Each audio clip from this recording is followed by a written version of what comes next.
502-420-6277 or judsonirrigation.com. This is Lincoln's home for sports talk on the FM dial. Also online at theticketfm.com. On the internet. KNTK FM Firth, 93.7 The Ticket. When you were a kid, clubs were cool. Robotics club and space club and stuff like that. But what do adults get? Book clubs and quilting clubs? Nah, forget that. How about margarita clubs and old-fashioned clubs? Get to Upside Bar and Lounge for the best clubs in town. Try all 10 varieties of Upside margaritas or old fashions and take home a free souvenir glass. Grab the whole crew and pair it with taco night on Mondays or whiskey Wednesdays. Upside Bar and Lounge at 29th and Pine Lake. 93.7 The Ticket is Lincoln's home for Kansas City Royals baseball in 2026. Catch all the action as Bobby Witt Jr., Salvador Perez, Vinny Pasquantino, and a pitching rotation led by Cole Reagans try to lead the Royals back to the postseason. That's Kansas City Royals baseball all summer long. On the air in Lincoln at 93.7 The Ticket. Does someone in your household avoid phone calls because they can't hear clearly, or do they have difficulty speaking on the phone? Nebraska offers a solution. The Nebraska Specialized Telecommunications Equipment Program, or NSTEP, provides financial assistance for specialized devices like amplified phones, captioned telephones, smartphones with Bluetooth pairing to hearing aids, and speech-generating devices. If you're a Nebraska resident with a certified hearing or speech disability, you may qualify. It's not income-based, and once approved, you own the equipment. Learn more or apply at psc.nebraska.gov or call 1-800-526-0017. 93.7 The Ticket, Fox, KFXL weather. Brought to you by Bryant Air Conditioning, Heating, Electrical, and Plumbing. Your Lincoln forecast for today, we'll see mostly cloudy skies with a light breeze and an afternoon high around 60. Tonight, decreasing cloud cover and light winds. Be cold, the low around 39. And tomorrow, we'll see mostly sunny skies to be breezy and warm. Afternoon high near 74. I'm meteorologist Kyle Fletcher for 93.7 The Ticket and theticketfm.com. Coming at you live from the heart of downtown Lincoln. This is Old School with Foreman and Orman. Old School with Foreman and Orman is sponsored by Graham Tire Company of Lincoln. Nebraska Football Hall of Famer Jay Foreman. Here's Troy Detmer dropping straight back in the pocket. Rifles a pass. It was tipped. It's picked off by Foreman. He's at the 15, 10, 5. He'll score! Foreman got it, and it's touchdown Huskers. Black shirts answer the call one more time. And Austin Orman. Hour one of Old School is sponsored by Heartland of Nebraska Windows. Old School with Foreman and Orman on 93.7 The Ticket and theticketfm.com.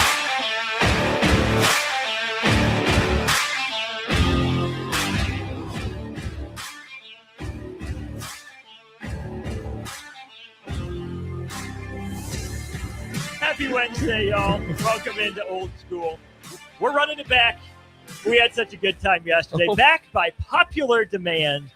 It is Old School with Austin Norman and Nick Sainert, at least momentarily. Nick, welcome back to Old School. Hello, Austin. Good to be here. Good to talk to all the folks again in the afternoon drive time crew on Old School. Husker Nation's having a day today. They are. Just from start to finish. It's just been turned up way too far from like. Are people emotional? And about what? I don't know. What is there to be emotional about right now? It's May 6th. Here we are. I love Twitter fights. Heck yeah. I also love Twitter fights that I'm not a part of. Those are the best kind. Those are the best kind. The kickback, pop the popcorn. Yeah. Yeah. And it's even better because I'm going to be on a lake for the next 3 days, and I don't have to be involved in anything social media-wise. Are you a shut your phone off on vacation guy? Not a shut my phone off. I will turn off my email notifications, and I will turn off my like Twitter notifications. But I'm not a shut my phone off guy because not the last time, a couple of years ago when I went on one of these fishing getaway trips, if you will, that was when the day after we got there, Bill Moose just suddenly retired. And I was like, wait a minute. So I was like freaking out at Sherman Lake or Sherman Reservoir, whatever you call it. Because like phone service isn't good out there. No. And so, Bill Moose retires and you're like, well, this came out of nowhere. Or was Bill Moose retired? Not. That He tells I don't all know. in his book. Read it. I'll say read his book. Read his book. 402-464-5685 if you want to be a part of the show. Nick will be with me here for the first hour. Tristan Gomez with me in the third hour with a pop in from Evan Bland talking some Husker baseball coming up at 4:30. Nick, that's where we lead off with Husker baseball. Had a lot to talk about that program in hour 3 of the show yesterday. Nebraska staring down the barrel of its third straight regional appearance. Been a while since Nebraska's made 3 straight regionals. Last year's regional, of course, a bit of a long shot. Nebraska has to win the Big Ten tournament. They knock off UCLA, really good team to get there and end up winning the finals. We're a shoe-in for regionals 2 years ago, but won the Big Ten tournament just for fun. No matter what happens, I would say over the next 2.5 weeks, Nebraska's in pretty comfortably. So I'm not worried about if there will be postseason, but more what it looks like for Nebraska. And we talked about yesterday if Will Bolt had elevated the program from where Darren Erstad had it when he left. I think we agree that, it's taken a little bit of a step forward. I don't think Darren Erstad ever made 3 straight regionals at Nebraska. Will Bolt is certainly about to. When Nebraska wins 40 games, Bolt will have won 40 games more often than Erstad did in the Big Ten. But then we get to this part. 3 straight regionals. Does that start to concern you or excite you for potential other opportunities for other members of Nebraska's staff? Yeah. I think it's certainly a question that it's almost surprising that there hasn't been more rumblings, right? It's almost one of those things. I don't want to use the football connection here or comparison, but it's one of those things of like when you're doing well, which Nebraska baseball's done well for the most part.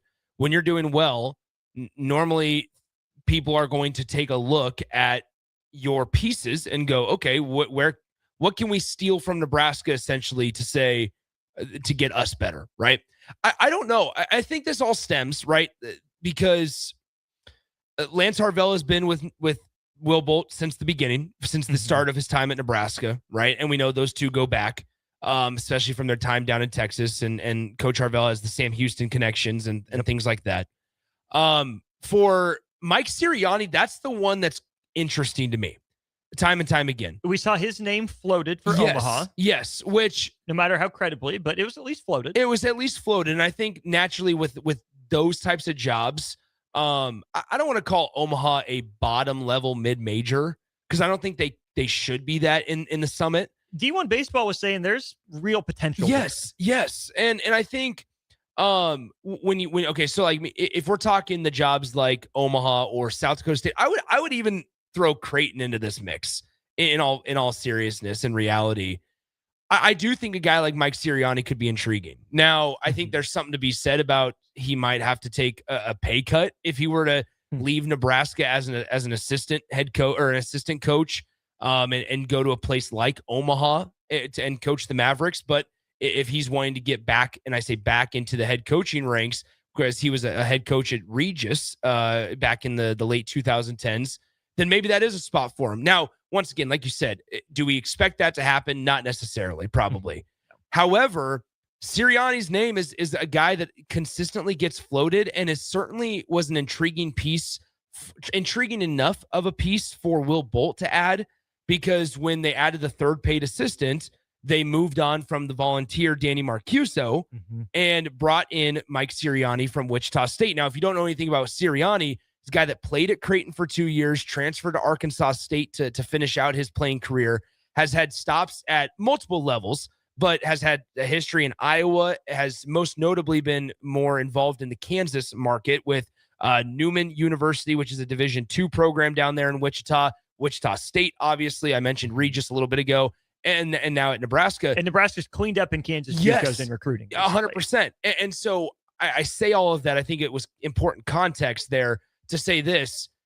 Any of these smaller Midwest jobs, the Kansas, Nebraska, Iowa areas, maybe even Missouri, I think we could see Mike Sirianni's name be an intriguing piece for some of these schools.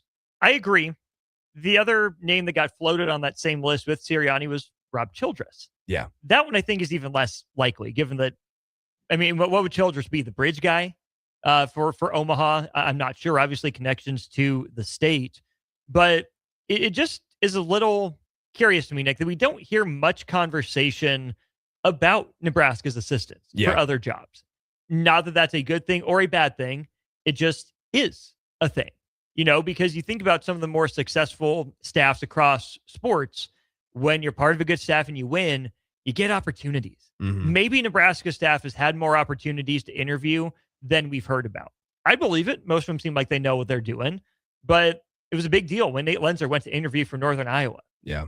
Where's that been for Husker baseball? Is that the industry saying, oh yeah, you guys are fine for where you're at, but we don't see the ceiling? Is that Nebraska just being an afterthought? Because, oh, you're a Big Ten school and okay, you're fine, but we're not sure if you're a needle mover in a warmer climate, Southern school, whatever. Is it just a coincidence that it was just not the right time and one of those things that I'm not trying to make too big a deal of? Yeah. But you normally see some turnover from successful teams. And now with Nebraska set to make a third straight regional, that's not necessarily easy to do for a Big Ten school. And that's where I do wonder how much the conference affiliation has a piece in this. Because if you are a Southern school, right, looking at it, you're looking around going, okay, we can go take a chance on an assistant that's been coaching in a colder weather climate, right? Has to recruit up in that colder weather climate, if you will. And or the other side of it is we find an assistant at an SEC school. We find an assistant at a Big 12 program, and they've had a more recent footprint and presence in our area. And so naturally you would think that would be more beneficial. I think that's why it was like, it's also important that like Will Bolt did spend some time at A&M. Like that's Sure. why it is important for like Lance Harvell's his history at Sam Houston. Like those are important because you're not going. I mean, do you remember? I mean, frankly, look at some of the better players to come out of Nebraska the last few years.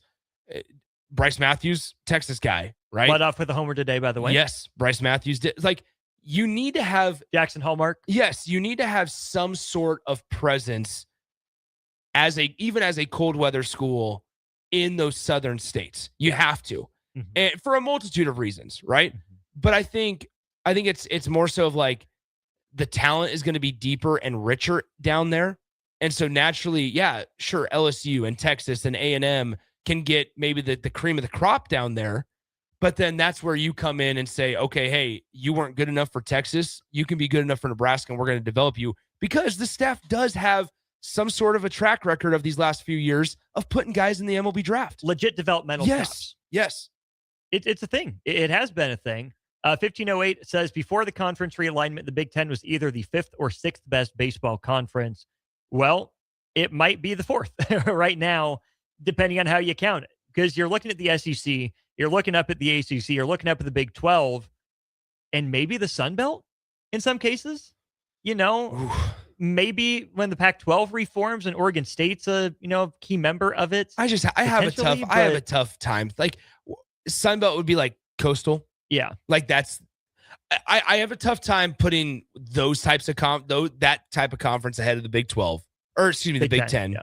Simply just because we're going for like 1 or 2 in that. Now, granted, the Big 10, you're going 4 strong. 4 is a good year for the Big 10. 4 is a really good year.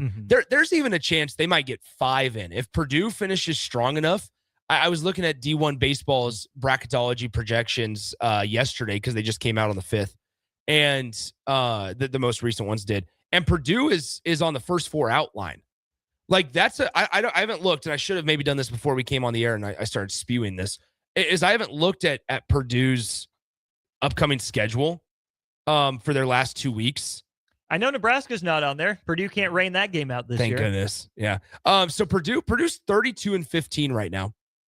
They will have, to end the year, they have Indiana, it looks like, if my computer doesn't lag again. So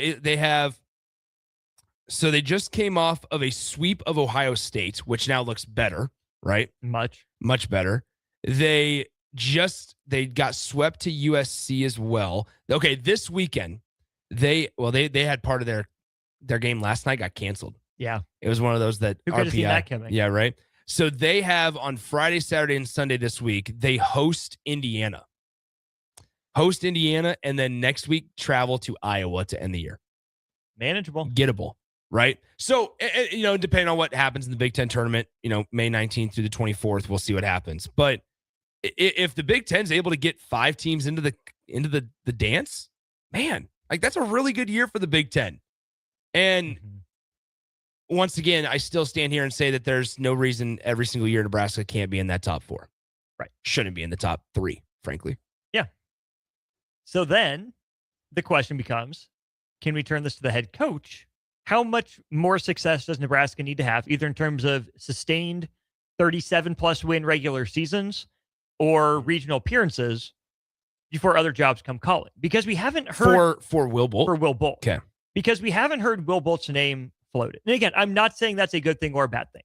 I agree with where we landed yesterday. Will Bolt has absolutely elevated Nebraska from where it was under Darren Erstad. Now, Erstad finished out by making regionals 3 out of 4 years.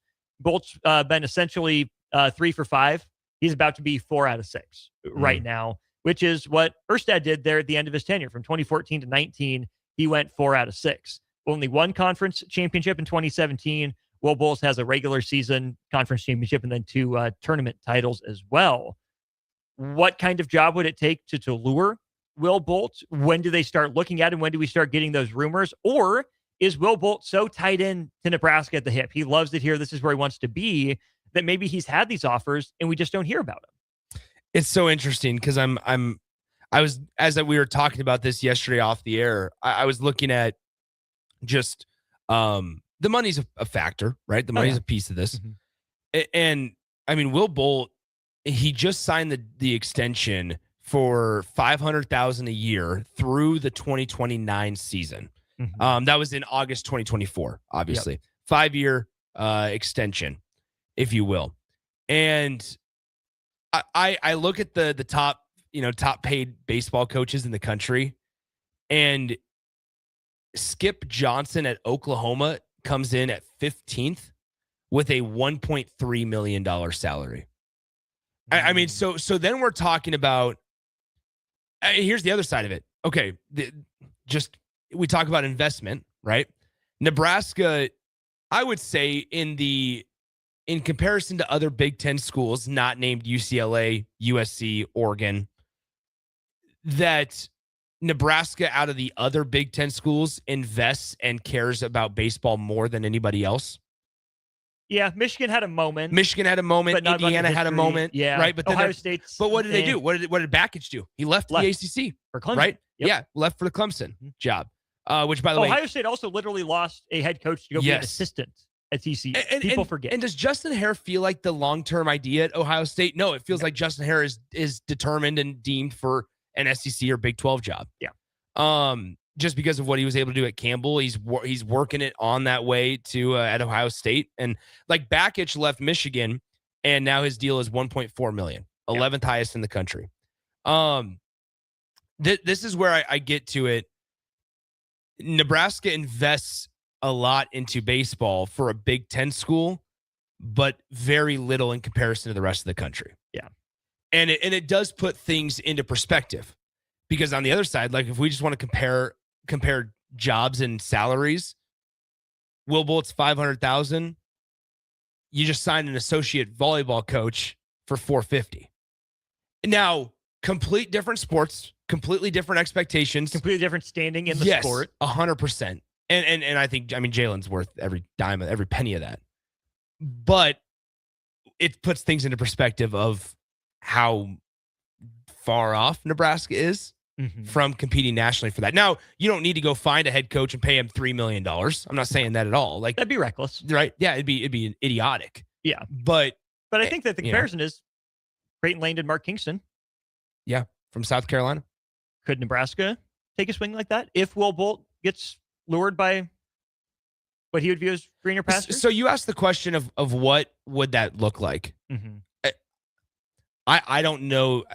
We both agreed a Big 12 fit more than an SEC fit. Agreed. Much more than ACC as well. Yeah. And not that, no, I think I speak for both of us. We don't want Will Bolt to leave. No. Because frankly, I think part of it also is, but with more success, we'll start to come these conversations. Yeah, sure. I also I think the other side of it is maybe I'm a little nervous to know where Nebraska would have to go next.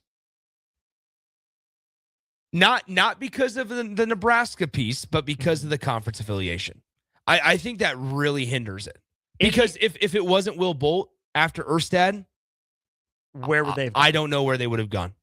The athletic department also plays a role in this. Very much so. How much do they care about baseball? How much are they invested in it? And I'll invoke the name Troy Dannon here. Yeah. What was the purpose of the extension? Was it because you believed in Will Bolton, what he was building? Or was it hey, this guy just made it to the regional and, we can put it on the back burner. Yep, it seems fine to me. Good to go. Here's an extension. But again, probably the right move. Will Bolt's been fine. I don't have an issue with it. I would just like to know the thought process behind it. Was it hey, well-deserved, you've done good work, I see what you're building. Yeah. We want you to lead it long-term. Or it's hey, good job, you're not stubbing your toe, here's an extension so I don't have to think about it. I would love to know Troy Dannon's level of involvement potentially with baseball. Let's get to this from 1562, and I want to bring up the softball aspect of this as well. Sure. 1562 says, it's a little revisionist, but had Bolt kept Ted Silva instead of bringing in Rob Childress when he was first hired, we would be far ahead of where we are now as Nebraska baseball. That decision set this program back a couple of years. Credit to Bolt for making the change. Just wonder where we could be right now. Ted Silva wasn't moving the needle for me by the end of his time in Nebraska. So I'll push back on that a little bit. Absolutely moving the needle, though, Nick. Nebraska softball. That's fine. Yeah, go ahead. That's fine. They're rolling. Yeah. DP's on his way to cover him out in College Park, Big Ten softball tournament. Nebraska could reach as high as the number 2 overall seed and obviously host regionals and supers and be favored to make it to the Women's College World Series finals, where if we got Nebraska, Oklahoma in softball, I think that would be pretty dang incredible in a lot of ways. But then you start to wonder about that job. Rhonda Revelle has been doing this a while. When Nebraska hopefully makes it to the Women's College World Series and puts on a standout performance, whether they win it or not, would Rhonda Revelle go out on top? Would this be energizing for her to last 3 or 4 more years in the coaching game? And what's the succession plan there? Because my gut tells me that when Rhonda's done, Lori Sipple's done too. Which is interesting. I mean, so a couple things with Rhonda Revelle. Obviously winningest coach in Nebraska history, right? Regardless of sport. Yeah. She's in the Hall of Fame. Like she's put her mark here. She was hired in 93 at Nebraska. I think here's where it's at. I would say that over these last few weeks, it's felt like she's been enjoying it more than and been more public about how much she's enjoyed it. Which you try to read the tea leaves, and this is all speculation here. I also wonder how much like this senior class plays a role into it. Like this has been the class that they've been building towards, and supplementing too, and supplementing to where obviously 3 seasons ago you bring in Jordy at the time Jordy Fromm, you bring in Jordy, and then you supplement pieces around Jordy. Last year, you bring in Hannah Core and Jesse Farrell. And as you've moved through with like, Billy and Brooke Andrews to now you have the Kuzaks or Ava Cusack and the Kamens sisters. And it just feels like this has been the class and the group that they've been working towards. And we know that coaches internally have 3-year plans, 4-year plans for players.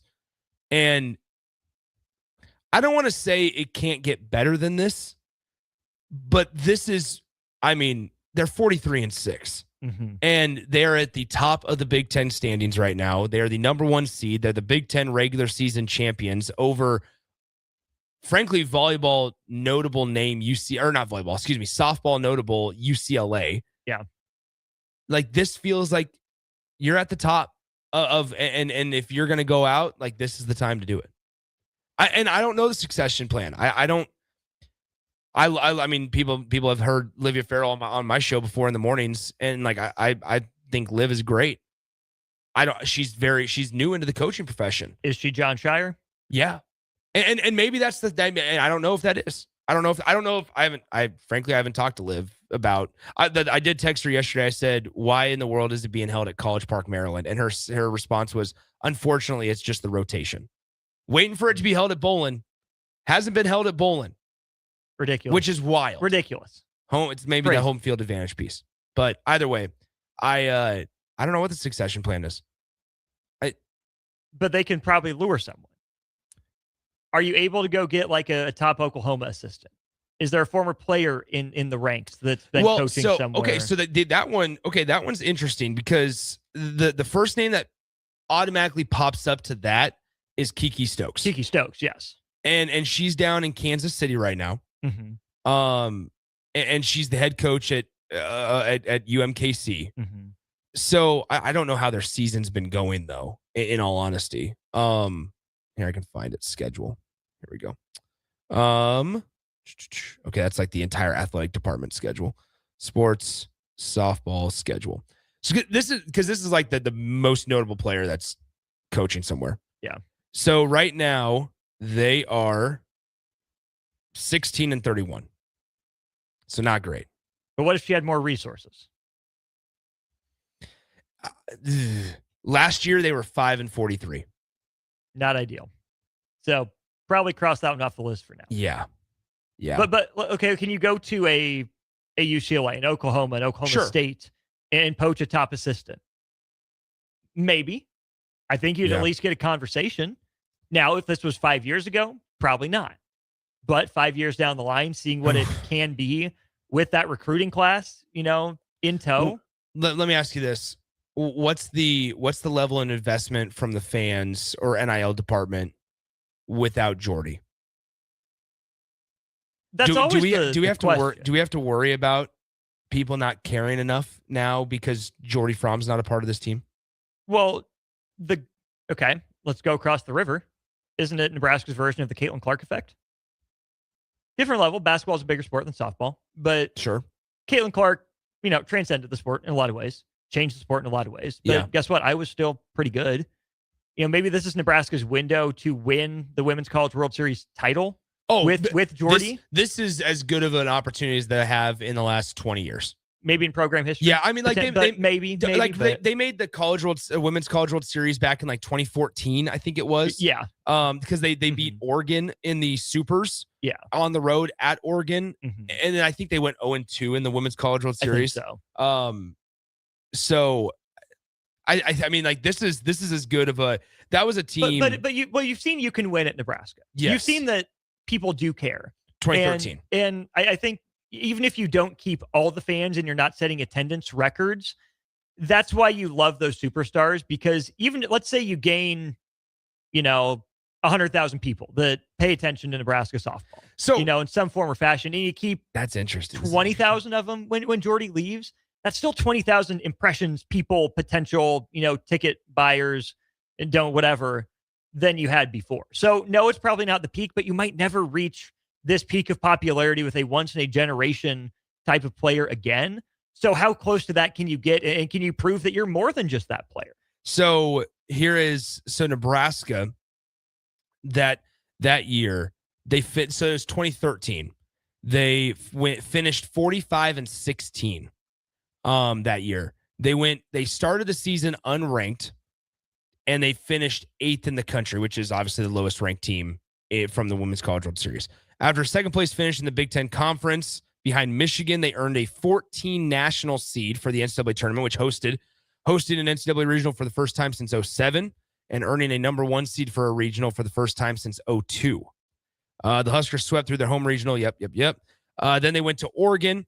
In the Women's College World Series, they lost in 2 extra inning games. That's right. I remember that now. They lost to Washington, and then they lost to Florida. So they were done. They went 0-2. That Florida game went 15 innings. Washington went 8. So I think, you've shown that you can win. I think here's the deal. I think it goes back to how much does the athletic department care? Now, what's encouraging is you're putting $9 million total into that baseball and softball area over there, right? So that part is encouraging. So on the one hand, does that money take away from the coaching search, or does it augment and amplify the coaching search? It needs to amplify. I was just going to say it needs to amplify it. It has to. It needs to. It can't be an excuse to cheap out. Because, I mean, we've seen it, right? 2.5 hours away in the little apple of Manhattan, Kansas, you have a beautiful baseball facility. Now, granted, Big 12 money is different than Big 10 baseball money. I get that. But it's not like they're playing in the warmest of climates either. Right. So it's like we at some point, like if Nebraska wants to take the next step up, in my mind, you got to stop being able to use that excuse. Yeah. Because why? Because guess what? You're traveling to Arizona and you're traveling to Florida, or not Florida, but you're traveling to Texas and going out to California. Going Clearwater. Yeah, Clearwater. Yeah. And this is like baseball, softball combined. You're going to the Mary Nutter Classic. And like, you're getting invited to these things. Mm-hmm.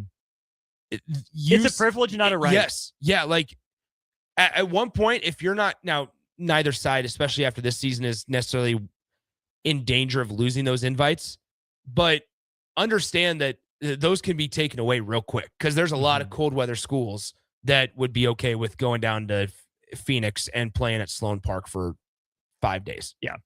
Westy, appreciate you chiming in. Haddo says, just give the job to Jordy when Rondo retires. Be the same age, can recruit like heck.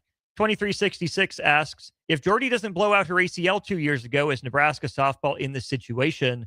I think you just move the window up a year. You know, you have the success in year one, but I think also you got deeper. You probably got more talented over the last 2 years. And so it's probably a blessing in disguise. You know, I think Nebraska's maximized the Jordy ball from very much so. Injury. That are they in this exact situation? No, obviously not. You know, if the butterfly flaps its wings, but I think it's worked out.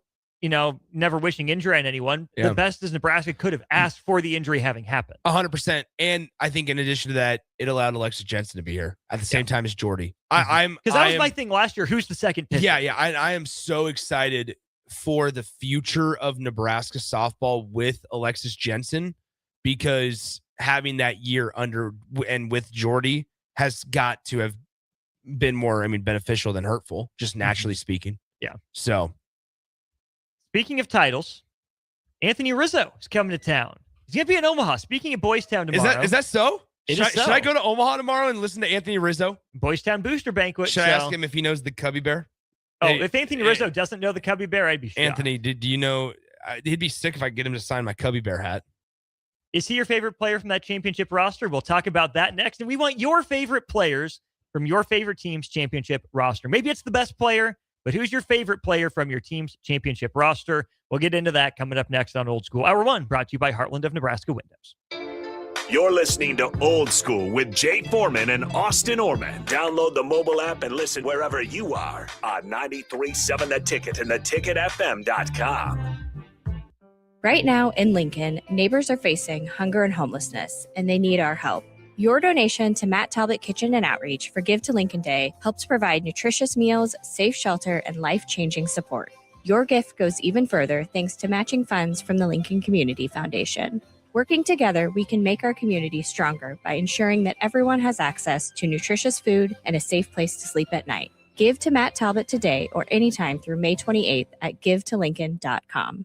Get rid of pesky critters once and for all with Bats to Rats. Their expert team is here to help you reclaim your home. No more sleepless nights caused by crawling critters or flapping wings. Bats to Rats ensures a safe environment for every family member. Check the website at batstoRats.com for amazing offers. And if you mention this ad, you'll receive $10 off your initial inspection cost. Call Bats to Rats today at 402-781-8691. That's 402-781-8691. Bats to Rats. Imagine if the people who work at your bank were neighbors who could help with a home loan. Congratulations, you're approved. Or friends who love to shop local. Have a good one. At UBT, who you work with matters just as much as what you're working toward. Hey, thanks for helping. That's why your money has more than a banker. It has people. Union Bank and Trust. Member FDIC. Does someone in your household avoid phone calls because they can't hear clearly, or do they have difficulty speaking on the phone? Nebraska offers a solution. The Nebraska Specialized Telecommunications Equipment Program, or NSTEP, provides financial assistance for specialized devices like amplified phones, captioned telephones, smartphones with Bluetooth pairing to hearing aids, and speech-generating devices. If you're a Nebraska resident with a certified hearing or speech disability, you may qualify. It's not income-based, and once approved, you own the equipment. Learn more or apply at psc.nebraska.gov or call 1-800-526-0017. When you were a kid, clubs were cool. Robotics club and space club and stuff like that. But what do adults get? Book clubs and quilting clubs? Nah, forget that. How about margarita clubs and old-fashioned clubs? Get to Upside Bar and Lounge for the best clubs in town. Try all 10 varieties of Upside margaritas or old-fashions and take home a free souvenir glass. Grab the whole crew and pair it with taco night on Mondays or whiskey Wednesdays. Upside Bar and Lounge at 29th and Pine Lake. Are you looking for an exciting new way to put your skills to work? Explore new career options in the fintech industry at Currency, a Sandhills global company. We offer full-time positions in financial sales, compliance, operations, and other fields. We also offer a 4.5-day work week, an attractive benefits package, and opportunities for advancement. Put your motivation to work and grow with us at Currency. Visit gocurrency.com/careers to learn more. A membership with John Henry's will fast-track you to front-of-the-line service, seasonal tune-ups, and far fewer unexpected moments. That means no breakdowns, no waiting on a call, and no nonsense. It's consistent care that prevents small issues from turning into big bills. Join the Comfort Club and get VIP treatment 365 days a year with 24-hour priority response, member-only discounts, and peace of mind on your home's most expensive systems. Call John Henry's. John Henry's Plumbing, Heating and Air. And electrical. The end of the school year is drawing near, which means graduation parties are coming soon. Are you prepared for hosting? Führer's Cheese Spread is the dip that brings everyone together to celebrate graduations and the close to a great school year. And it goes well with crackers, meats, soups, and more. How could you consider throwing a party without it? Get to your local grocery store today and load up on Führer's Cheese Spread. No graduation party is complete without it.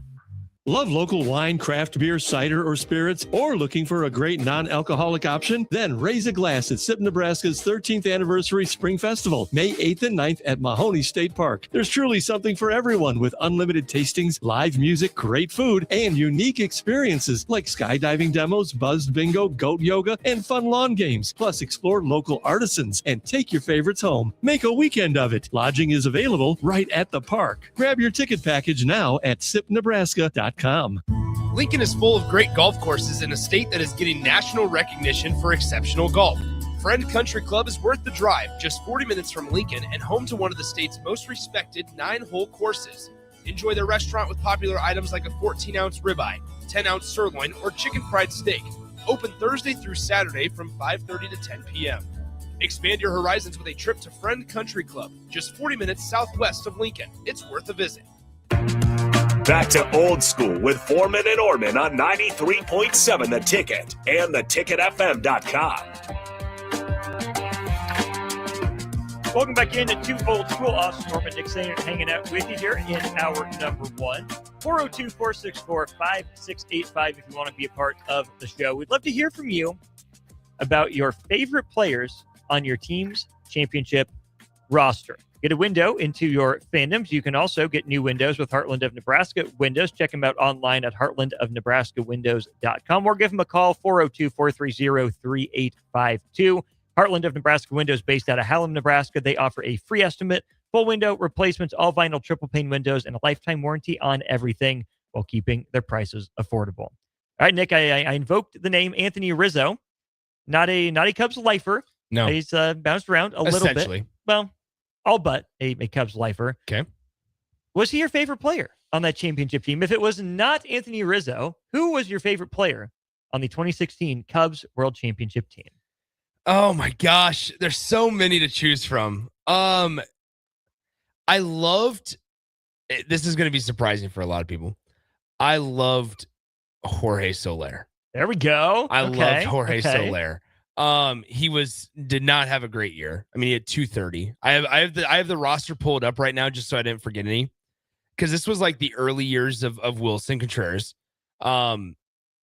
I mean, I bought a Javier Baez jersey that season. That was the year I bought my first Cubs jersey, and it was a Javier Baez jersey.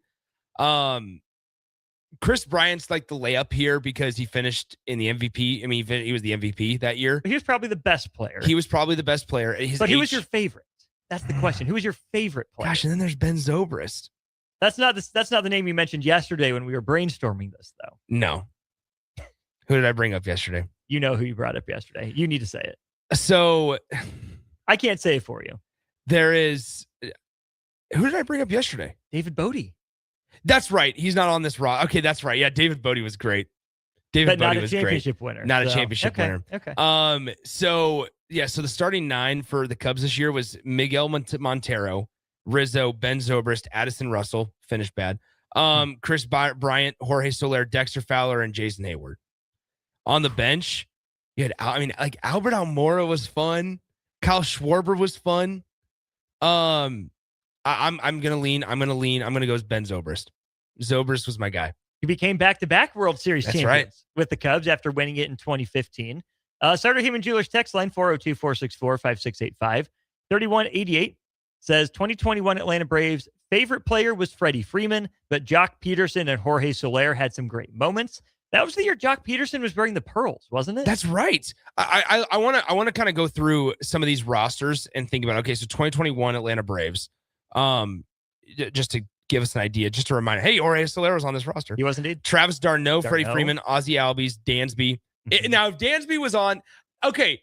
Now, if you were to ask me the favorite player this year, I don't know who I would say. Like I really immediately I go PCA. That's the first one I think about. Mm-hmm. I am getting such an affinity for Nico Horner, though. Nico's special. But anyway, are you a horn dog? A little bit. We could talk about the Cubs right now. What they're doing. There's not 17-3. The comeback kid. Austin, let me tell you this right now. There is not a weak spot on that roster. Well, other than starting pitching, it's starting to come back. Mm-hmm. Starting to come Get back. healthy and you're fine. They're starting to find it. Mm-hmm. But there is not, and I mean this 100% unbiased, there is not a weak spot in that lineup. PCA is not hitting great, but he's also maybe the best defensive outfielder in baseball. Yeah. I mean, because like when you talk about the Michael Busch is Michael Busch at first base. Second base, Nico Horner might be the best second baseman in the game right now.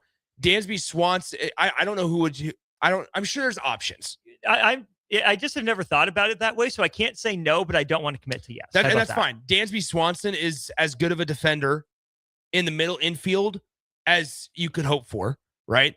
Third base, it's Bregman. That's your franchise player that's now you've committed to.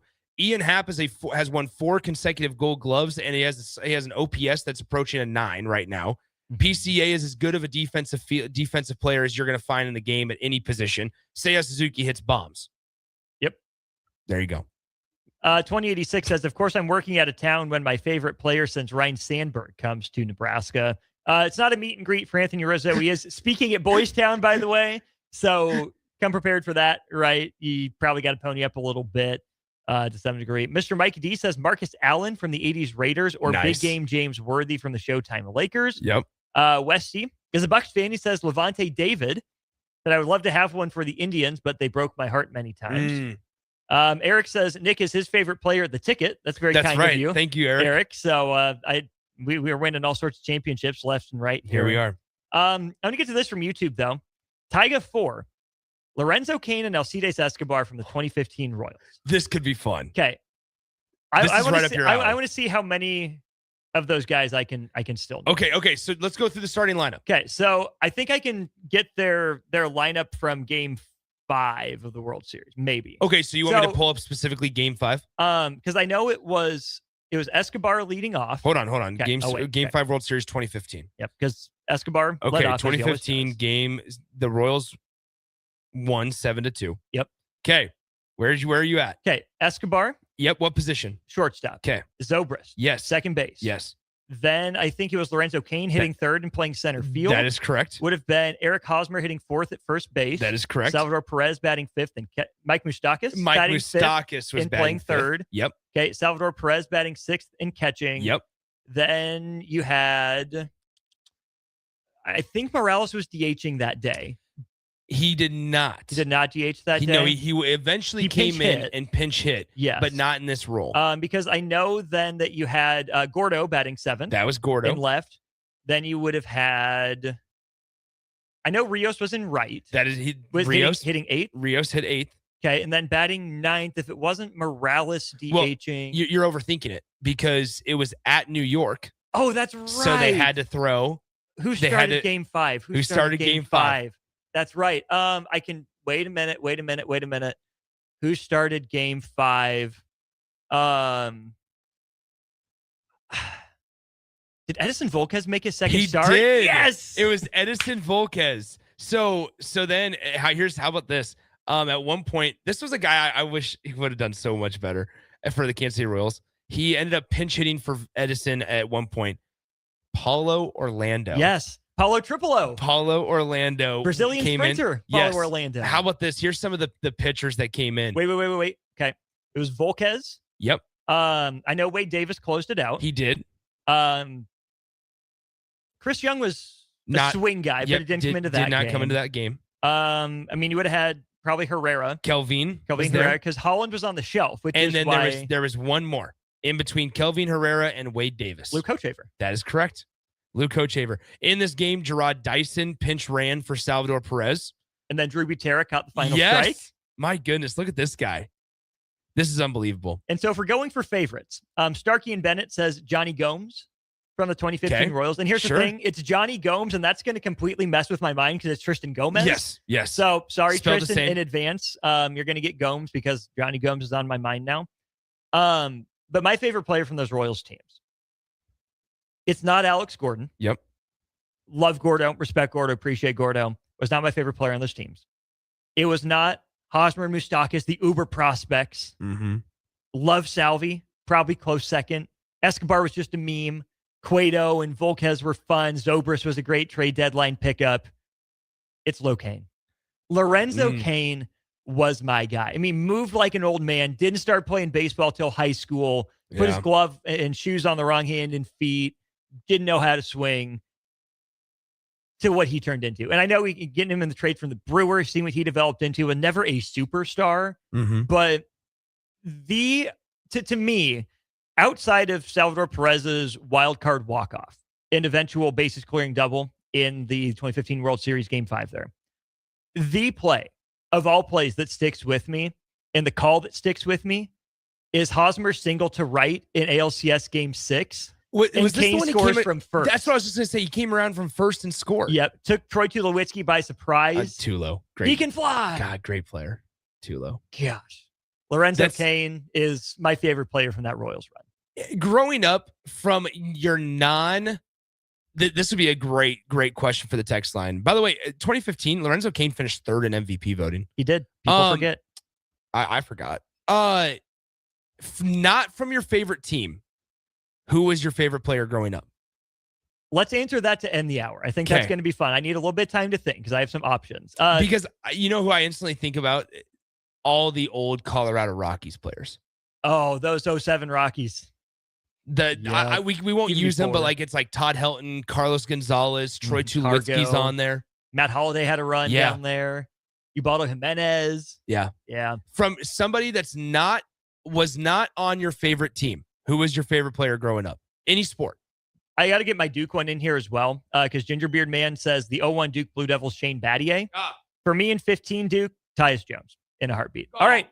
Your favorite, your favorite team, players in sports to wrap up hour one. Watch Old School live on Facebook, YouTube, or Twitch. Old School with Foreman and Orman on 93.7 The Ticket and theticketfm.com.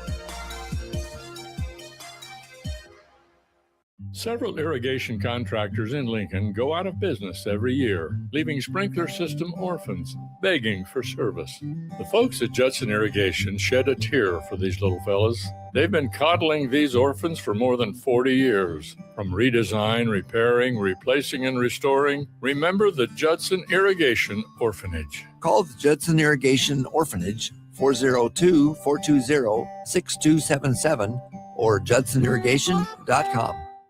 Lincoln is full of great golf courses in a state that is getting national recognition for exceptional golf. Friend Country Club is worth the drive, just 40 minutes from Lincoln and home to one of the state's most respected 9-hole courses.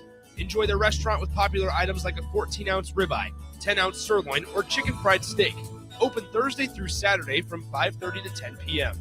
Expand your horizons with a trip to Friend Country Club, just 40 minutes southwest of Lincoln. It's worth a visit.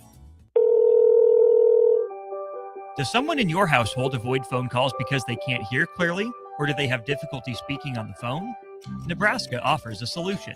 The Nebraska Specialized Telecommunications Equipment Program, or NSTEP, provides financial assistance for specialized devices like amplified phones, captioned telephones, smartphones with Bluetooth pairing to hearing aids, and speech-generating devices. If you're a Nebraska resident with a certified hearing or speech disability, you may qualify. It's not income-based, and once approved, you own the equipment. Learn more or apply at psc.nebraska.gov or call 1-800-526-0017. Are you looking for something different for lunch or dinner in Lincoln? Big 8 is now open at 1226 P Street, serving seafood boils and Asian cuisine. Get your hands messy with fresh, flavorful seafood boils, hot, cold, and made to share. Or enjoy classic Chinese and Asian dishes, perfect for lunch, dinner, or a night out with friends and family. Big flavors, generous portions, and a brand new dining experience. Big 8, now open in Lincoln. If you're seeking a career with a growing company, Gaina Trucking and Excavating is hiring and looking for additions to their team. Gaina Trucking has a strong team culture, competitive pay, 401ks, and benefits like health, dental, and vision. Drivers are guaranteed 40 hours per week, even in the winter months, and are home every night.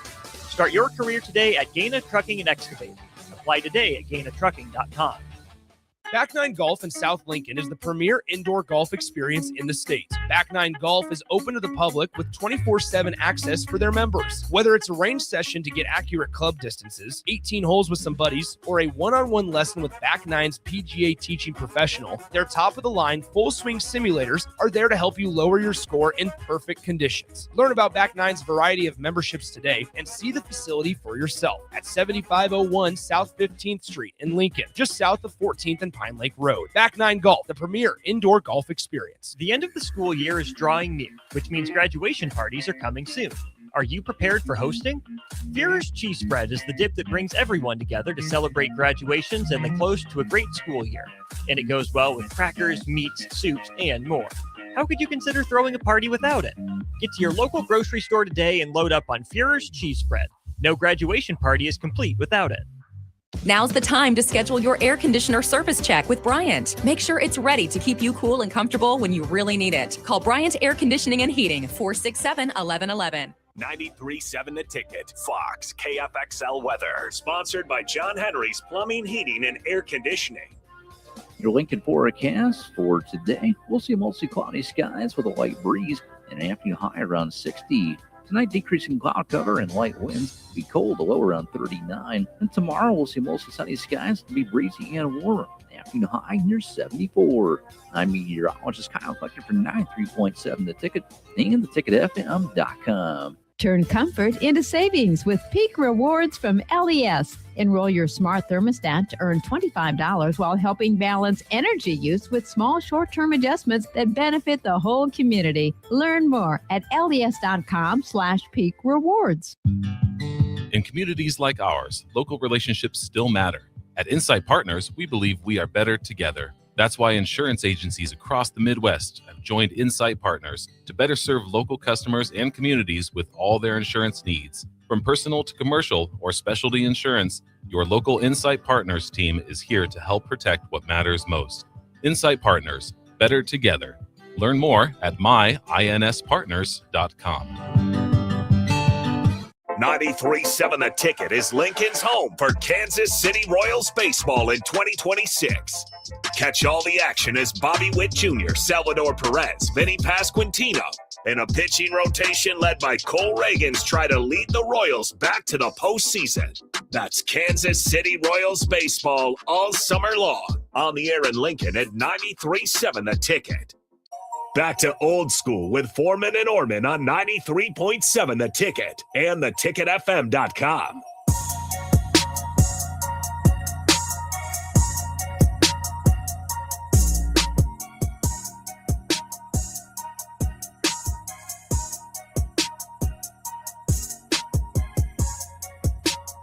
We're wrapping up hour one of Old School. Austin Orman and Nick Sainert with you.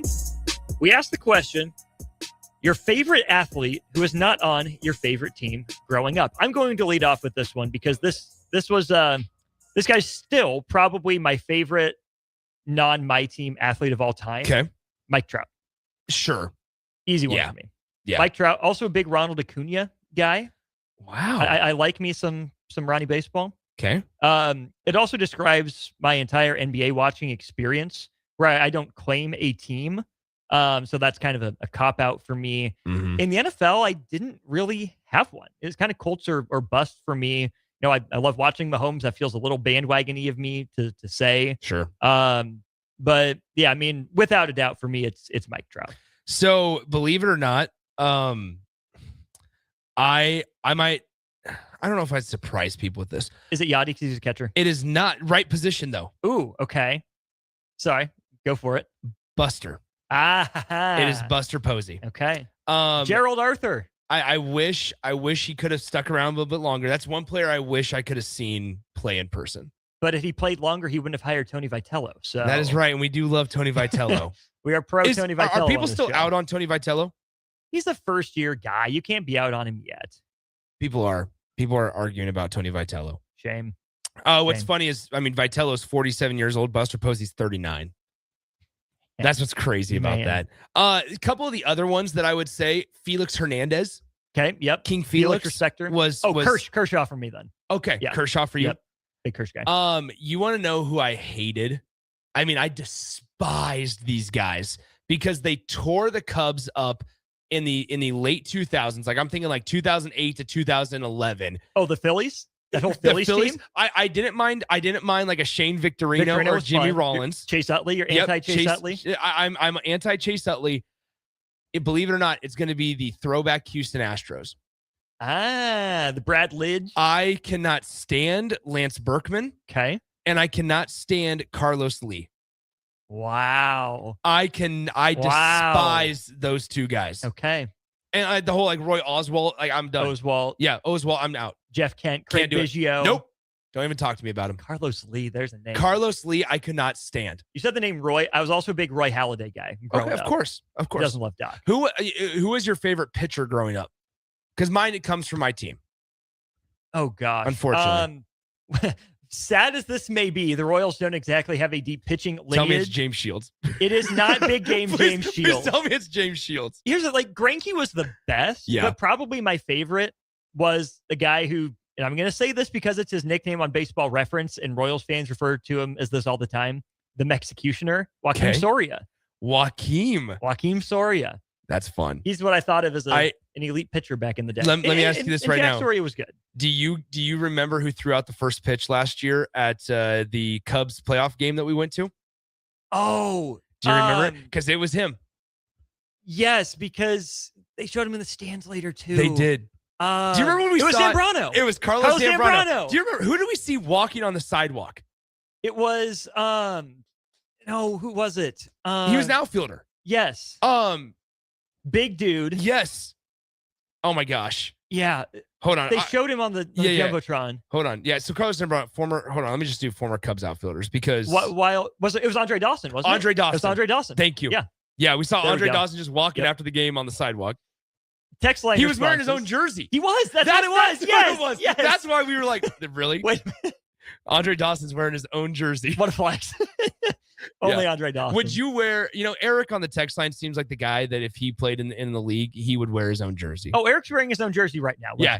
Nobody knows what Eric he is. Eric is Mr. Glory Days. Yeah. All right. Let's get to some of these responses. 4963 points out the Alex Gordon home run off Juris Familia from before. That was fun. Starking Bennett, Cal Ripken Jr., Corey and Lincoln, Jose Canseco.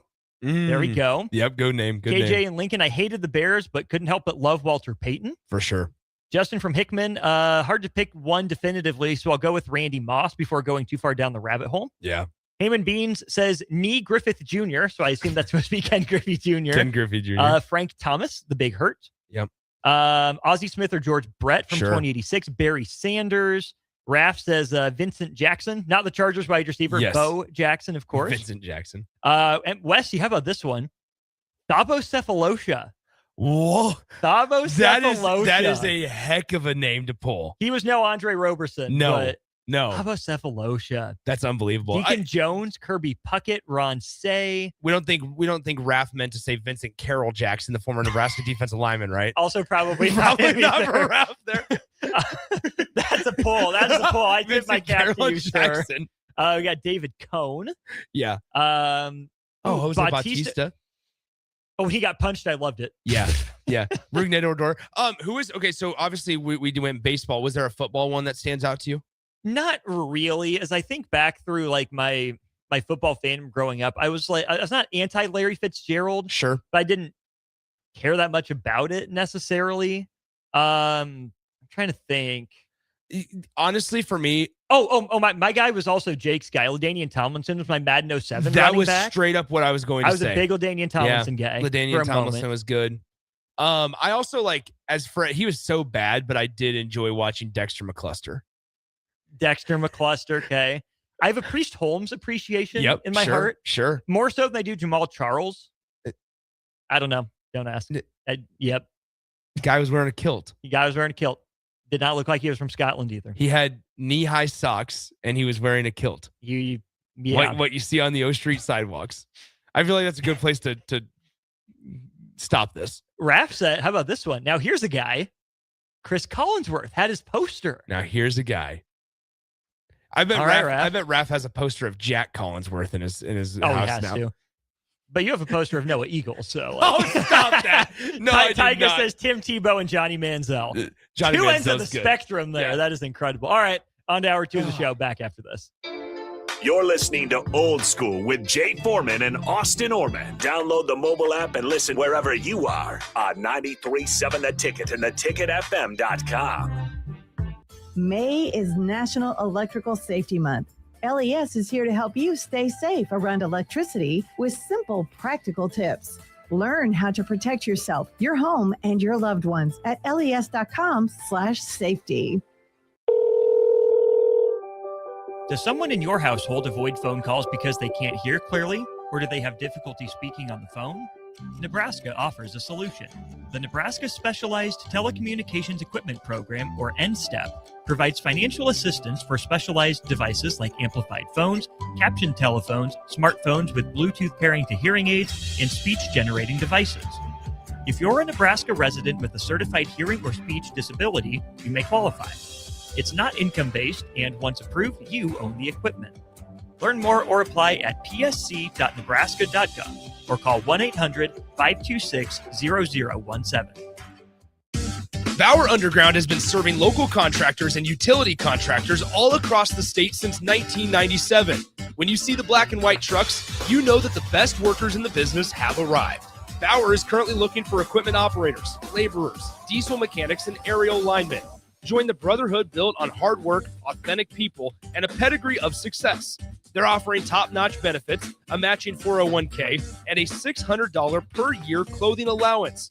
Bauer Underground, a family-friendly company with plenty of room for advancement. This is Lincoln's home for sports talk on the FM dial. Also online at theticketfm.com. On the internet. KNTK FM Firth, 93.7 The Ticket. Rick Heyman here from Sauter Heyman Jewelers. I want to personally thank our great customers for voting us once again the best of Lincoln. At the same time, we're celebrating our 120th year in business in the great state of Nebraska. You can count on Sauter Heyman for the very best quality, value, and customer service. When it comes to your jewelry needs, visit us at South Point, Grand Island, and the Outlet in downtown Lincoln. Visit us today at sauterheyman.com, and thank you for your continued trust after all these years. 3, 2, 1. The drop is live. Screens freeze everywhere, except yours. You've been training for this moment. And with Aloe Fiber's zero-lag precision, you strike first. No lag, no limits, just speed. Can your internet provider do that? Stay ahead of every drop. Visit aloefiber.com/all-in. Now's the time to lock in the best deal of the year on a new John Deere sprayer during Landmark Implement's Sprayer Early Order Program. Leverage the industry's latest technology with See and Spray. Target weeds with precision and cut herbicide use. Utilize Exact Apply to save in chemical usage and prevent over-application. Don't forget, secure early order savings and get the sprayer that maximizes every pass. Visit your Landmark location for full details and experience the Landmark difference. Hi, Sean Callahan here for Koppel Chevrolet GMC. And wow, what a great spring it has been here. We've had record sales happening at Koppel. And to show our appreciation, Koppel is giving out employee pricing on select new models. Yes, you heard that right. Employee pricing is happening right now at Koppel on select new models. So please stop on in the store and see the team or check us out online at koppelcars.com. You'll be glad you did. Some rebates to dealer. Is your air conditioner ready for the hot weather ahead? Get it checked now before you really need it. Call Bryant now to schedule your spring air conditioning service check. No matter what brand equipment you have, Bryant's trained technicians will thoroughly clean, inspect, and test to make sure it's ready to cool efficiently when hot weather hits. Stay cool and comfortable with air conditioning services from Bryant Air Conditioning, Heating, Electrical, and Plumbing. 467-1111 to schedule your AC check. Bryant, whatever it takes. I'm Dr. Jeremy Hosine, candidate for the University of Nebraska Board of Regents. Husker athletics has never been stronger. Let's champion the same mindset across our entire university: academics, research, and opportunity.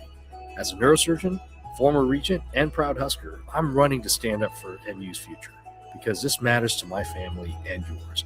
On May 12th, vote Dr. Jeremy Hosine for regent, for our students, for our future, and for Nebraska. Graham Tire presents life's greatest adventures. Okay, take the worm, put it on the hook. Now bring your pole back and throw it forward. And just let the fish come to you. I got a bite! It's a big one, Dad! Great road trips start with great service. Graham Tire, your tire store next door, with 5 convenient Lincoln locations, getting you to the places that matter most. Coming at you live from the heart of downtown Lincoln. This is Old School with Foreman and Orman. Nebraska Football Hall of Famer Jay Foreman. Here's Coy Detmer dropping straight back in the pocket. Rifles a pass. It was tipped. It's picked off by Foreman. He's at the 15, 10, 5. He'll score! Foreman got it, and it's touchdown Huskers. Black shirts answer the call one more time. And Austin Orman. Old School with Foreman and Orman is sponsored by Graham Tire Company of Lincoln, your tire store next door with 4 Lincoln locations. Old School with Foreman and Orman on 93.7 The Ticket and theticketfm.com. Welcome in. It is indeed Old School, brought to you by Graham Tire Company. Really appreciate them for sponsoring Old School. Appreciate them for fixing my car about 6 days ago. Running smooth, running great, have not had any issues. Great people, great service. 4 Lincoln locations. They've been proudly serving the Midwest for 75 years. It's Graham Tire, getting you to the places that matter most. 402-464-5685 if you want to be a part of the show. We will pick up right where we left off because we had a new voice. Harrison Arns in for this first segment of Hour 2. Harrison, welcome to Old School. It's good to be here. As always, filling in for obviously Foreman, and I was listening to you and Nick Sainer went on quite a Royals tangent there on my way in here. Is that all out of the system, or are we going back into the Royals? It's never too far. So we will attempt to head a different direction. But first, I do want to hear from you. The question was, who was your favorite athlete that didn't play for your favorite team? We have Justin from Hickman saying Dirk Nowitzki. We have Adam saying Bo Jackson. But Harrison, for you, whatever sport it is, maybe one from every sport that you follow close enough, favorite athlete that was not on your favorite team. I'll take like the obvious layups are like Kobe Bryant, but if I want to go more niche, I was a big Zach Randolph fan. But you're a Kobe truther? Oh, Kobe, big time Kobe Bryant fan. I was, I still like got big time into NBA really a lot because the Bulls, because we had Derrick Roseman and Kobe Bryant was a big part of it. But if I'm looking for those niche players, like I was a big Zach Randolph guy. I have a soft spot for those old school centers. Same thing with like Roy Blazers Hibbert. Or Grizzlies, Zach Randolph? Grizzlies. Yeah. Yep. Grizzlies. And then like same thing with Roy Hibbert. Those guys were kind of the end of that era where you could just be that dominant big in the paint. At one point in time, LeBron James was worried about facing Roy Hibbert on that Pacers. And obviously his career didn't pan out once the 3-point explosion happened. But yeah, those two players, they always got like soft spots in my heart. And then you got Huertas on the Lakers too, like way back in the day. Just a unique player that I'd watch him and it'd give me hope that maybe I still got a chance someday. Tyga says Rajon Rondo is on his list from YouTube. Bubba says it was Barry Bonds. Jordan P says he's a Cardinals fan. It was Ken Griffey. Nice. He's a Bulls fan. So it was Allen Iverson or Rasheed Wallace. He was a 49ers fan, and it was Randy Moss. Yeah. Oh, I'm trying to, when it comes to the NBA, I'm kind of all over the place. I was a big Damian Lillard fan too. I got his poster over Paul George, Dame time. That's a bad shot. Clearly. But yeah, no, those are the ones that initially come up to my head. I could probably think about it and go through every single sport. What are the guys for you? The number one for me in baseball is Mike Trout, without a doubt. I was such a Mike Trout fan to the point that there was a stretch where I didn't like Bryce Harper, because head and head, neck and neck. Who's that the was next me big with star? LeBron James because of Kobe. I didn't like LeBron. Well, I was there with Mookie Betts, who I've developed a new appreciation for, and some of that's with Trout tailing off a little bit. Mr. Blitzkrieg says Sammy Sosa and Adam Morrison are on his list, but it's definitely Mike Trout for me in baseball. Clayton Kershaw on the mound if I have to. Then football, I don't really have any. Baker Mayfield's easy, but he's such a likable guy. I've grown into a Baker appreciation. I didn't really while he was in college necessarily. And then the Huskers are obvious. Right. Like, why would I root for Levante? He's retired now, but try not to take like the super lives. But like, obviously, any of the Huskers, I'll follow their career. Oh, without a doubt. Basketball and I have a weird relationship because I still don't have an NBA team. I just like so many players that are just so good. Duke players. You can just say Duke players. I'm a Steph guy. Right. I'm a KD guy. Right. I'm a Bron guy. I'm a Kawhi guy. I'm a Wemby guy. I think I heard you. A Tyus Jones guy, though. Big Tyus Jones guy from that Duke title team. I'm not anti-Dame. I was anti-Dame when people thought he was challenging Steph. I was always big on Dame because Dame never challenged Steph himself. So I was never like buying into that. And then there was that era. It was like Trae Young, Damian Lillard, Steph Curry, where I think we just thought everyone could be like Steph now. And Damian Lillard is probably like the closest thing we've really had to it. As fun as Trae Young was that one year where they beat the Knicks in the playoffs, we still haven't seen anything close. And I think people thought that was going to be a lot more able to replicate than they realized. And it's like, no, that's just a generational. Like you're going to have people that shoot threes, but it's going to be a while before we run into a Steph Curry again. Yeah, I'm a Klay Thompson appreciator in a lot of ways. I like Jimmy Butler for a time. He's kind of played his way out of my favor here and there. I'm a big Cade Cunningham guy. Okay. Big Cade guy.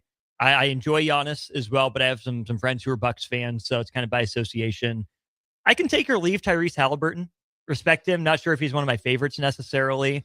I have a lot more appreciation right now for like Steve Nash than I ever did. I was a big Chris Paul guy. I also like to watch the Spurs, and so I was a big Tony Parker guy, so I was kind of rooting against Nash and Amari and whatnot. I grew into an appreciation for Carmelo Anthony in the Olympics. Really? Yes. That's Olympic Melo, Captain America, empty stats gunner, won the title at Syracuse, whatever. And then bouncing around a little bit in his NBA career, the trades and everything. And, Knicks this, Knicks that. I wasn't anti-Carmelo. It was just like, whatever. He's fine. Yeah, he's a bucket, but his teams aren't going to win anything.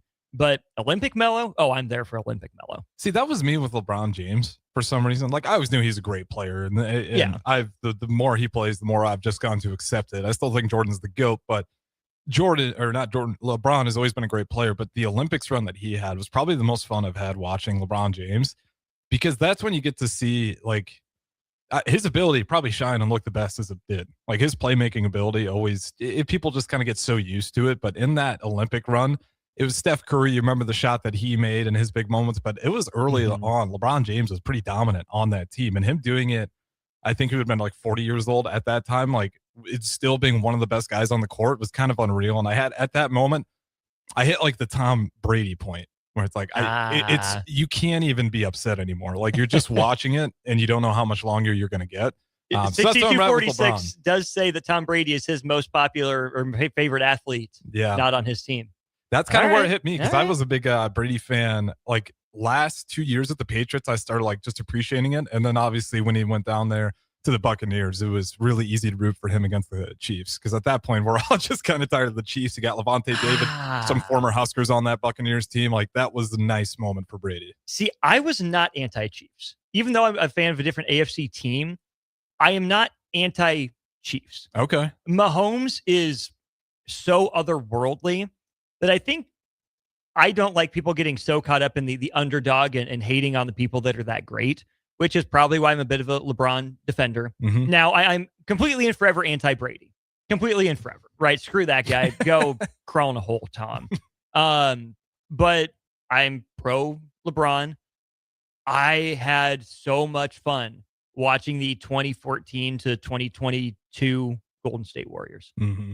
I was not mad at all when they landed Kevin Durant, just because of the basketball ramifications.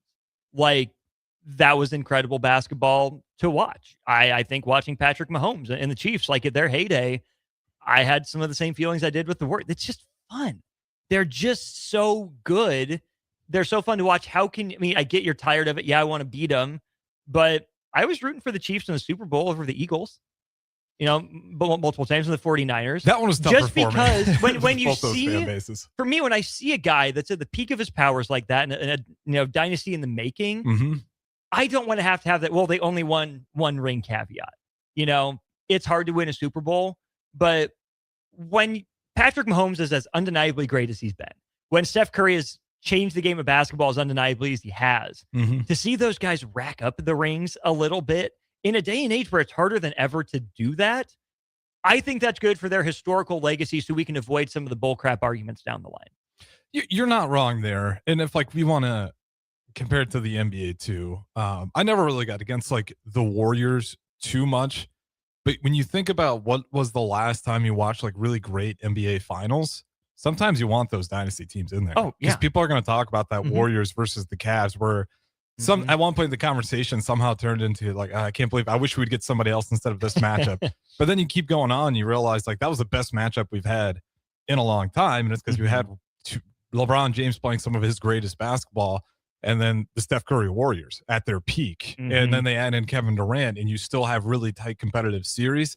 So you do get that where you might be tired of the same team, but to your point, that's because they're great. So if you want to watch great teams compete at the highest level, you're kind of hoping for dynasties to show up. Because then after that Warriors-Cavs run, you get the Kawhi title. Yep. You get the bubble title. You get Giannis. Mm-hmm. You get Jokic. You get Boston. You get OKC. It's been a run of parity for a while, and I think that's been good for the league in a lot of ways. But are we going to remember Nuggets Heat as a series? If we do, it's because, that's the only ring that the Joker got. I'm a Joker appreciator too, by the way. Let me throw that out there. Giannis might only get one. He was otherworldly there. And, denied CP3 his best chance at a ring. And then what happened with the Suns? They were done not long after that.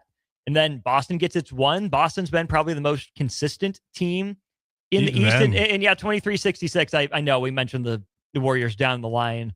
They're in 22 at their pop-up title. But I was not mad at all the 22 Warriors pop-up title. No. Out of where? Out of nowhere. Would have been fun to see Dallas take down Boston the next year. Maybe. But it was also cool to see Boston get over the hump. They were there. They learned the lessons. And they were just a little bit better this year. And then OKC falling flat in the first round or second round, whenever. Look at them. They come back and they're a juggernaut, a historical level juggernaut right now, as much as you might not want to admit it, but they are. So I don't think the NBA is in as bad a place as more people than not think in this market. I think the NBA is in a dangerous place, but there's still a lot of talent in the NBA, a lot of good players that I hope we're able to appreciate. Yeah, and I think this Thunder team is going to be an interesting case study because it feels like the crowd's out already on a team that's got one ring, and then arguably the favor after they took down the Lakers looked like pretty easily to go make a serious run for that second one. But they've got a nasty image when it comes to officiating. And I want to get your thoughts on this because it has gotten to the point to where it seems like when people talk about the Thunder, that is the first thing that comes up. And when you watch the Thunder, you watch some really great basketball. And if you don't just watch the Twitter clips, you will see in a team that, maybe they flop sometimes, but you also see why that's the best team in the NBA in the West because of just how efficient SGA is. but then you might have that flop where it kind of takes you out for the moment. And I think when you look at the ratings are up because I think overseas the game is doing better than it ever has. Yeah, you got guys like Jokic, Victor Wembanyama, you got all these foreign Luka, players. Giannis. Yeah, and the NBA's made an effort to really grow it. So I think that's probably a reason why we're seeing the numbers go up. I'd like to see what it looks like just in the US. But when you're looking at the Thunder, like, is that bad for the NBA? When you hear all the talking points about the flopping, and I think Colin Cowherd just had a point, which take that with a grain of salt. Same guy that said, LeBron James, you can leave, Ben Simmons is here. But like, when you view that, do you think that's a bad look for the league? Well, it's not ideal, but I also think that there's more to the league than that. And the people that are saying that have a general point, but it's probably not as bad as they think. It's probably coming from people that tuned the league out a long time ago. Right. In some cases, right? Because it's not as good as it used to be. Well, how much have you watched? And if it's not what you want to watch, you think the product has gotten worse, you don't like to watch it, so be it. Tastes and, preferences change. That's okay. But yeah, I don't think the Thunder need to flop. I think the Thunder probably could stand to get whistled for a few more fouls. Mm-hmm. But you also have to give them credit for playing the game the way they do. And in some cases, getting away with it. They set the tone early on in their run that, hey, this is who we are. What you going to do about it? They kind of took the league to task right that. And does it need to change how it officiates 29 other teams to fit the one team? Probably not. Could it stand to rein in the Thunder in some cases? Yeah, maybe. But it's just a shame that it's the flopping and it's the antics for SGA, just like it was in some cases for Harden. Now, they're two wildly different players, right? James Harden did so much more creation for others than Shai Gilgeous-Alexander is asked to do. Shai's a finisher. He's a closer. Not necessarily setting other people up. He can in moments, right? He's not selfish by any means, but his role on the Thunder is very narrow. Get buckets. Don't kill us on defense. And he is elite at it. Probably top 3 player in the NBA, right now. He's different from Harden, where Harden was taking his fair share of shots as the analytical revolution. Shai's more in the mid-range and at the rim. But Harden was also, darn near averaging triple-doubles and setting guys up with assists on some of those Rockets teams. Certainly then in Brooklyn for a moment, and Philly as well. So I think they're two different styles of players, but what are we going to remember James Harden for? Oh, it's all the threes. He helped break basketball. And, oh, it was James Harden with the rip-through move. He knew how to time it. When your arm was reaching, you knew how to go up and get the benefit of the doubt with the call, which is a testament to the way the rules are written, a testament to his basketball brain, his timing, and all of that. Just like with Shai Gilgeous-Alexander, he's just offbeat enough that you don't quite know how to defend him. And he's long and he's athletic. And then he's good at it being under control. Yep. You don't guard Shai Gilgeous-Alexander like a normal, lead guard. And so when you don't know what to do with someone like that, you see the numbers and you also see that just looks different. That looks weird. I don't like it. What's wrong? Yeah, and that's a great point. Like, for a guy like SGA, a lot of it is because he's just so hard to defend. That's why he draws a lot of fouls. And then there are the moments where you see a flop. But I'll say this, like, you just go look across the league. You'll find it every single game. Some teams, maybe you see it a little bit more than others. And I always come down to, like, if this is a problem, it's on Adam Silver and the officials to fix it. And it's not, hey, look at these Thunder games a little bit closely. It's, hey, when you start next year's NBA season, you have to stay on task with what you say. Because they've come out before saying, like, if you flop, we'll call it an offensive foul. And you rarely see it. They got to stick to their guns a little bit more, I think. And, and again, this goes for every player. The Victor Wembanyama game, they had like 3 blocks that were clear goaltendings, and then they were all blocked. So it's across the league. The officiating could just be tightened up a little bit. And I think the biggest thing for the flops is, as much as you want to blame it on SGA, there's a lot of players that do it. You can make a mashup clip of every favorite superstar of them flopping. Even a guy like Jokic, who didn't do it early, he flops quite a bit now. You'll see it in games, even though he's out of the playoffs now. It's an officiating problem. And they just have to stick to their guns. I think when they say at the beginning of the year, like, we're going to call that an offense foul, you keep doing that consistently. That's the only way you're going to get rid of it. Otherwise, the players are going to keep doing it. It makes no sense for them not to. Even your favorites like Kobe Bryant. I mean, he was iconic for, if you had your hand down there, he'd rip through and take the shot. Yeah. It's just elevated versions of drawing contact. And now guys have gotten really, really good at it. this is not where I saw this segment heading. It's been fun. We will save the other topic probably for later in the week when you will hopefully be willing to join me again at some point, Harrison. Let's wrap up on our Starter Heyman Jewelers text line. Starkey and Bennett, appreciate you texting in. Eric says, bleep Tom Brady and bleep LeBron. Crowbait says, in baseball, favorite players not on my favorite team, Randy Johnson. And for football, Ndamukong Suh. Shim from Hallam says, Shaq was his favorite. Bubba said, Jason Kidd. And Adam said, Muggsy Bogues. The other one for me in basketball, I was not a Vince Carter guy, obviously, in college. I appreciate him a little bit more in the pros. But the first NBA guys, like no doubt superstar division that I remember was the Darren Williams, Mehmet Okur, Andre Kirilenko Utah Jazz teams. Hell so yeah. That's a great plug right there. Man, I'm running through my head. I could go through an a ton of more honorable mentions, but I know you got another guest coming up here. But no, love the NBA conversations as always. And we'll have some more later tonight because we got 2 more NBA playoff games later for Take a Weeknight. So I'm sure me and Raph will surely talk about it tomorrow morning as well. Stay tuned for that. I got Evan Bland of the Omaha World Herald joining me. We'll talk some Husker baseball, Husker football, and beyond next on Old School. Watch Old School live on Facebook, YouTube, or Twitch. Old School with Foreman and Orman on 93.7 The Ticket and theticketfm.com. Are you looking for something different for lunch or dinner in Lincoln? Big 8 is now open at 1226 P Street, serving seafood boils and Asian cuisine. Get your hands messy with fresh, flavorful seafood boils, hot, cold, and made to share. Or enjoy classic Chinese and Asian dishes, perfect for lunch, dinner, or a night out with friends and family. Big flavors, generous portions, and a brand new dining experience. Big 8, now open in Lincoln.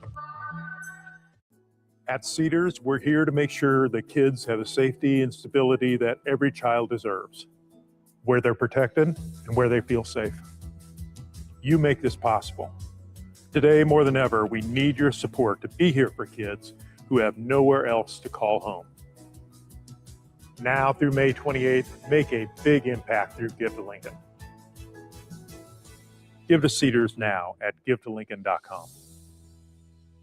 Now's the time to lock in the best deal of the year on a new John Deere sprayer during Landmark Implement's Sprayer Early Order Program. Leverage the industry's latest technology with See and Spray. Target weeds with precision and cut herbicide use. Utilize Exact Apply to save in chemical usage and prevent over-application. Don't forget, secure early order savings and get the sprayer that maximizes every pass. Visit your Landmark location for full details and experience the Landmark difference. Is your air conditioner ready for the hot weather ahead? Get it checked now before you really need it. Call Bryant now to schedule your spring air conditioning service check. No matter what brand equipment you have, Bryant's trained technicians will thoroughly clean, inspect, and test to make sure it's ready to cool efficiently when hot weather hits.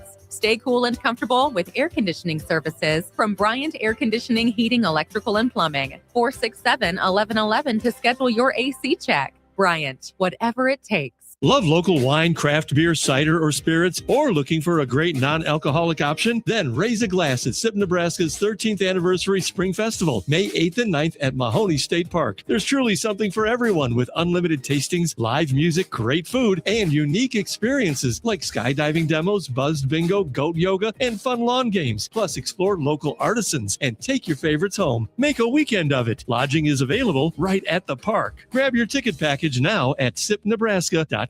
We have 2 boys, so we needed more space. We lived in a townhouse, so we decided to build. Casey Bowman and her husband Joe built their first home with us. This is Bob Benish of Aspen Builders. Working with the Bowmans was fantastic. And after the first meeting, we really liked them as people. I was really skeptical about the whole building process, more so than Joe was. But they explained everything before it happened. If there were problems or issues along the way, they called and explained everything. They just really helped ease my mind. They were really good about giving us options as far as what fit in the budget, what didn't fit in the budget. They have a designer, Rachel. She was amazing. She was very helpful in making sure that our house turned out good. I wouldn't change anything. I wouldn't change the lot. I wouldn't change colors. I love everything about it. Everything. It's perfect for us. Make your dream home a reality and call Aspen Builders at 423-6811. Online at aspenbuildersinc.com. Your home is waiting. at Aspen Builders. Turn comfort into savings with peak rewards from LES. Enroll your smart thermostat to earn $25 while helping balance energy use with small short-term adjustments that benefit the whole community. Learn more at les.com/peak rewards. At Schwezo Construction, safety isn't just a policy, it's a promise. Build with us. Work safe, go home proud. We're hiring skilled craftsmen, laborers, concrete workers, and steel erectors who value quality work and a team that has your back, on and off the job site. If you're ready to be part of a company where your safety and success come first, visit Schwezo.com. That's SCHWISOW.com and apply today. Schwezo Construction, 40 years strong and still building the future. Back to old school with Foreman and Orman on 93.7 The Ticket.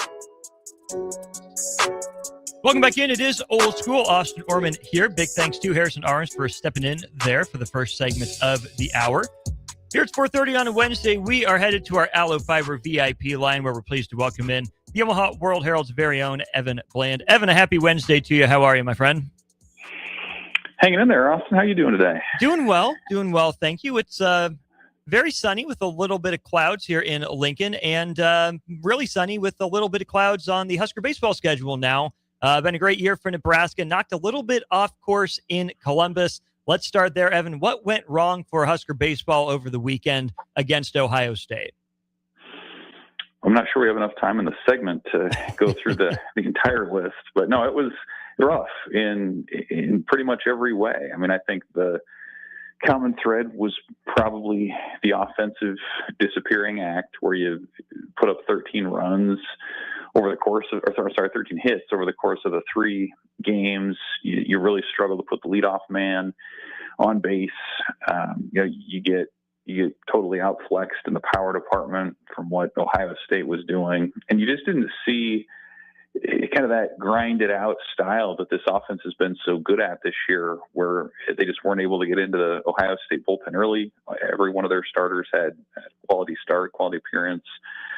So, that was probably where you start. And then I thought on the pitching side of things, the Saturday and Sunday games got sideways quicker than you'd think. I mean, Gavin Blackowitz on Saturday struggled to provide much length. Cooper Kasky didn't have a ton of command on Sunday, which continues, kind of a troubling trend of shorter starts with him since he's been in the weekend rotation.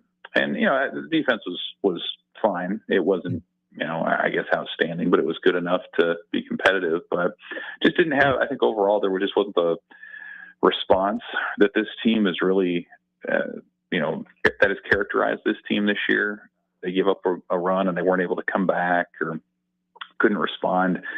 Certainly late. They had a chance to win that game on Friday and couldn't get that clutch hit in the top of the 9th. But, just kind of one of those fluke things that happens. I think it's part, you can kind of say it's part just baseball and the nature of the sport. You see those kind of sweeps occasionally on the national scene. You could say it was, distractions heading into finals week, or you could say they were due, a whole bunch of things. I think bottom line, it was a shocking result in a series Nebraska fully expected to win. The numbers supported that outlook, and didn't happen over those 3 days.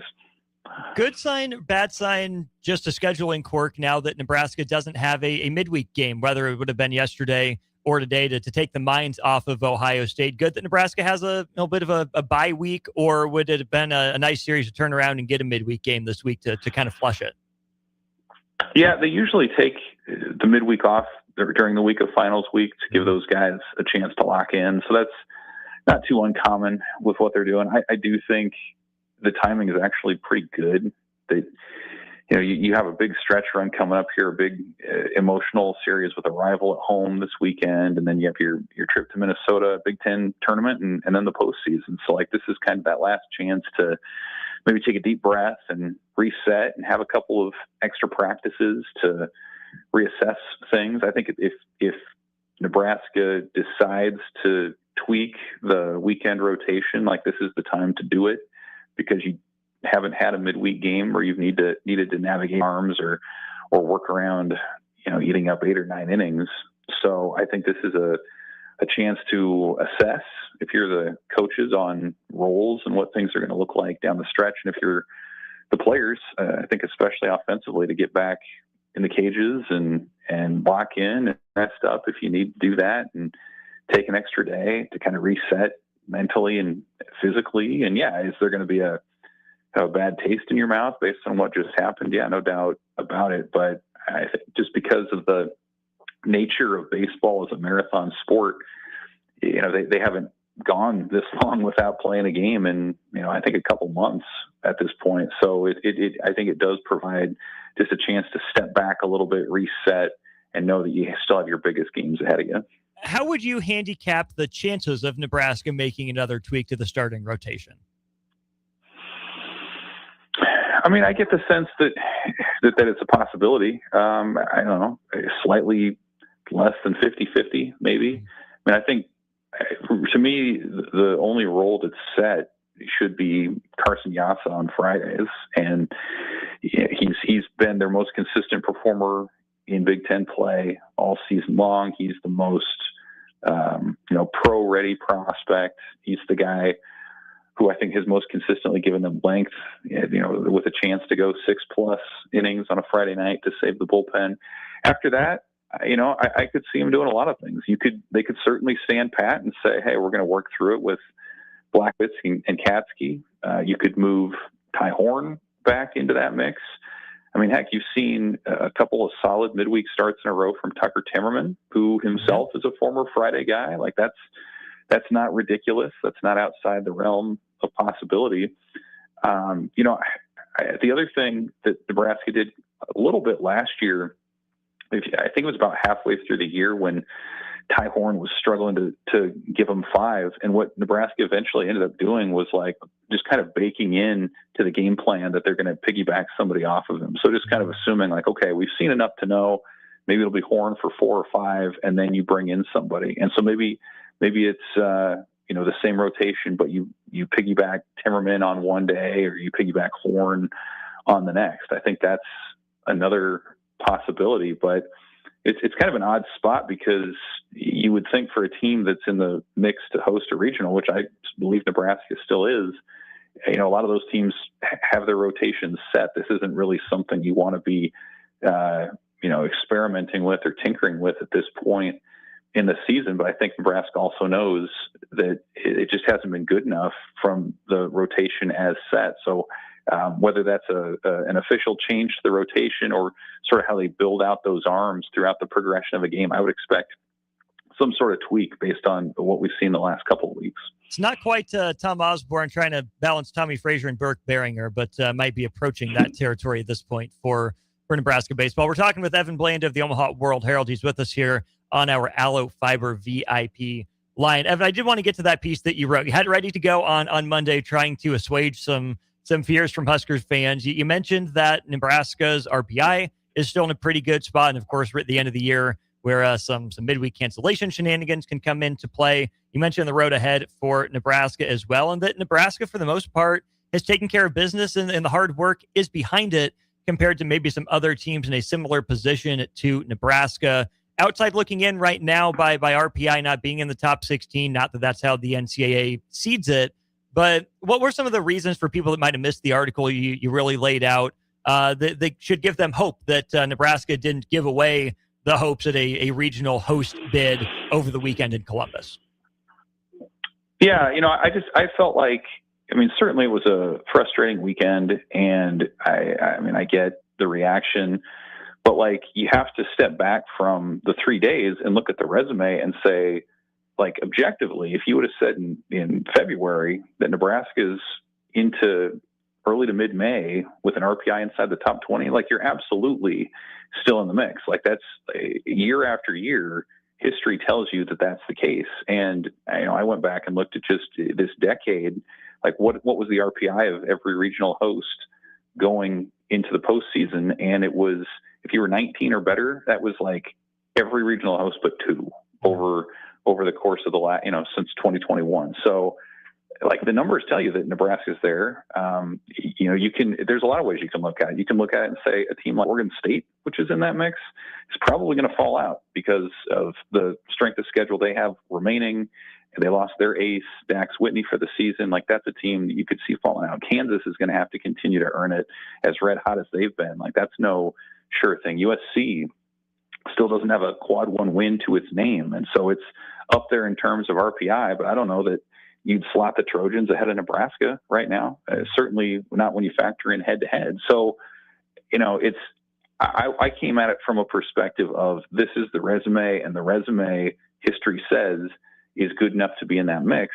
Now, whether I think that the difference is sometimes fans just think Nebraska doesn't have it in it to win to win consistently in the next 3 weeks.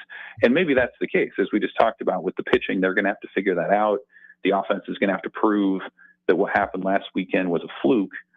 But if they just go back to doing what they've done all year, winning the weekends, taking care of the midweek, if you win a game at the Big Ten tournament against a team that's going to be on its third or fourth pitcher, like that's going to get you to 40 wins. And again, that's kind of a magic number. Yeah, history tells you like that's a threshold that regional hosts hit. And so, again, whether you think Nebraska can do it or not was sort of secondary to what I wanted to get at, which was the numbers are good enough. The Q1 wins are there. The conference record is there. The strength of schedule is there. These are all things that can cost teams in that range sometimes. So my point was just the sweep stings. It dents the resume, but it doesn't write them out of that regional hosting discussion at this point. When you look at this being kind of the blip of the weekend, I thought Nebraska could have been in for that 2 weekends ago in Champaign with the way that Friday night went. Nebraska seemed to flush that one really well, get it all out of its system and play better baseball over the next couple of days to win that series. Then it all comes to a head then in Columbus. Right now it is the blip on the radar, right? The passing clouds. Evan, what's your confidence level that it's not, a sign that Nebraska's teetering and instead just a sign of, okay, hey, bad weekends happen in baseball? What are some of the ways you can kind of tell that Nebraska is going to be locked in again? When you see them in pregame or hear from Coach Bolt and the players that they've put it in the rear view and it's behind them.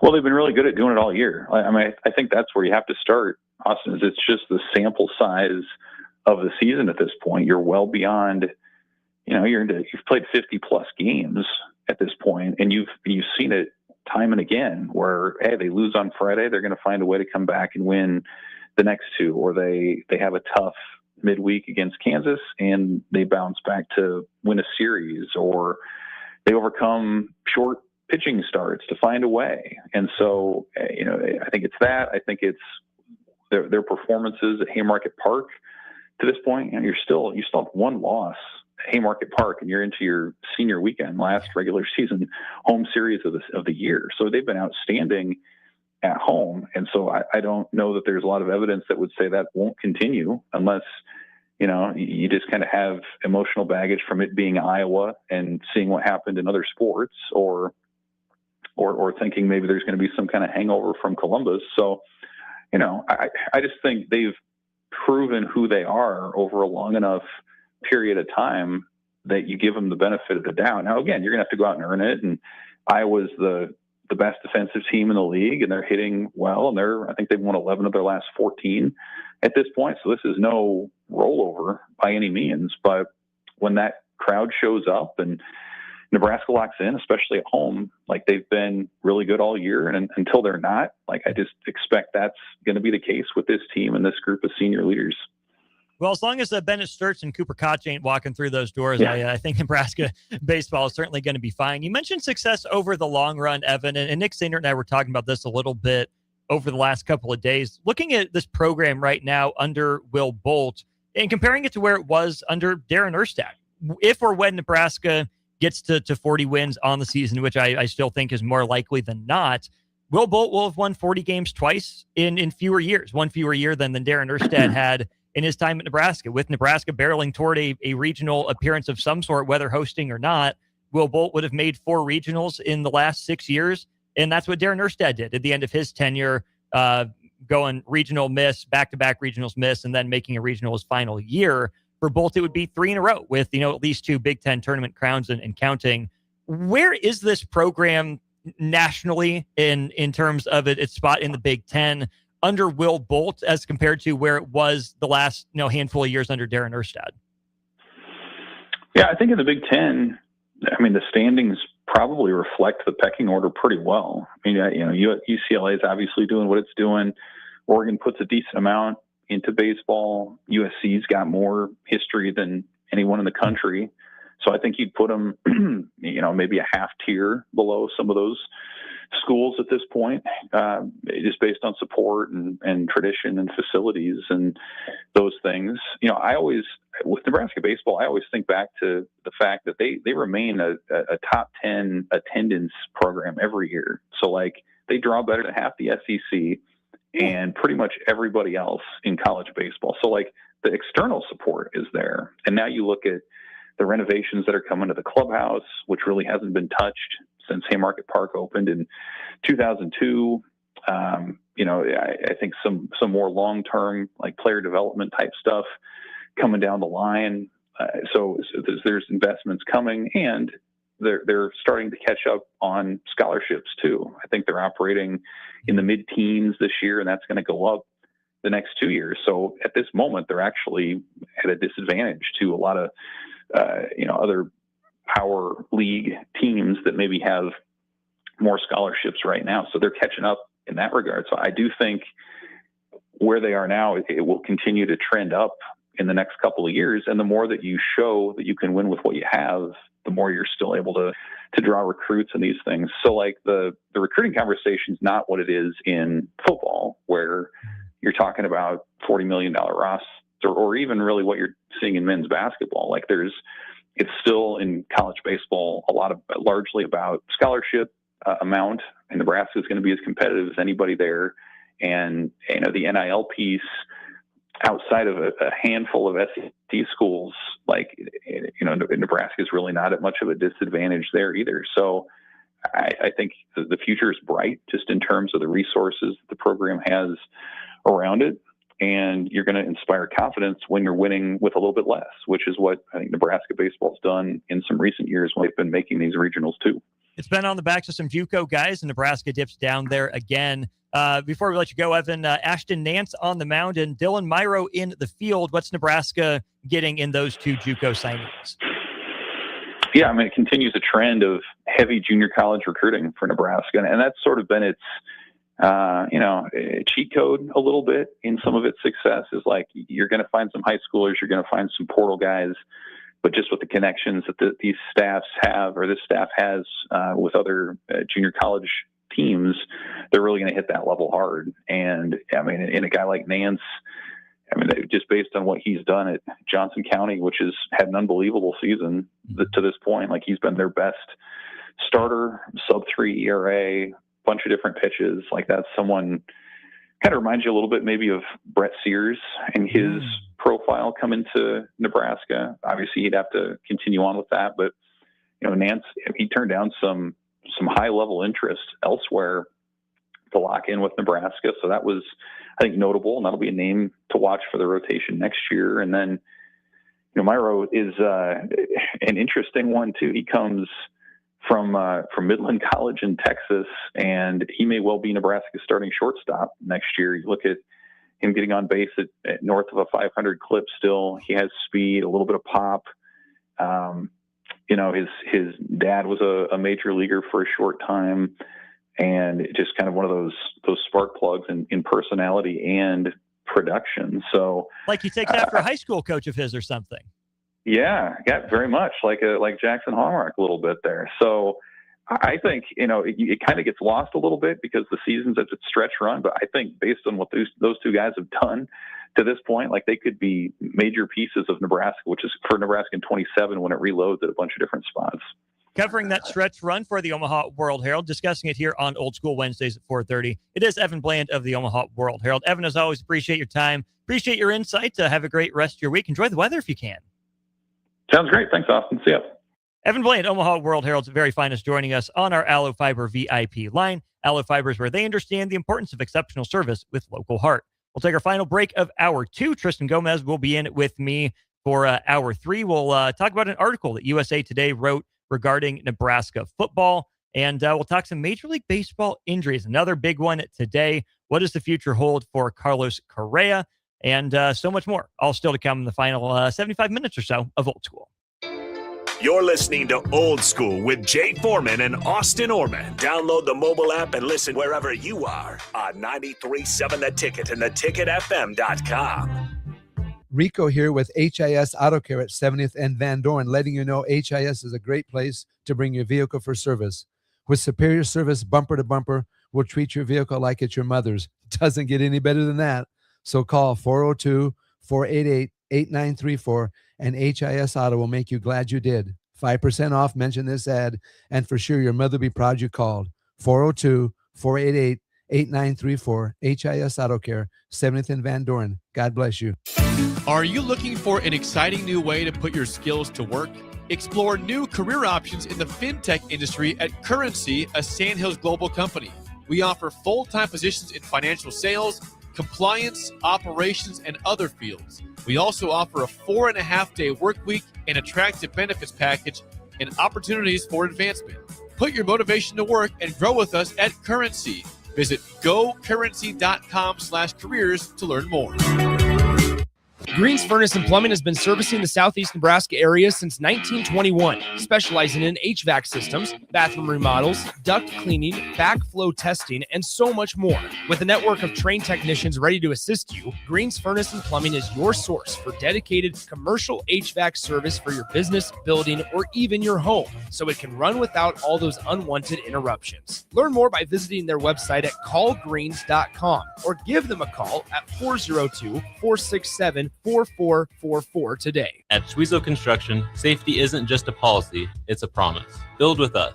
Work safe, go home proud. We're hiring skilled craftsmen, laborers, concrete workers, and steel erectors who value quality work and a team that has your back, on and off the job site. If you're ready to be part of a company where your safety and success come first, visit schwezo.com. That's SCHWISOW.com and apply today. Schwezo Construction, 40 years strong and still building the future.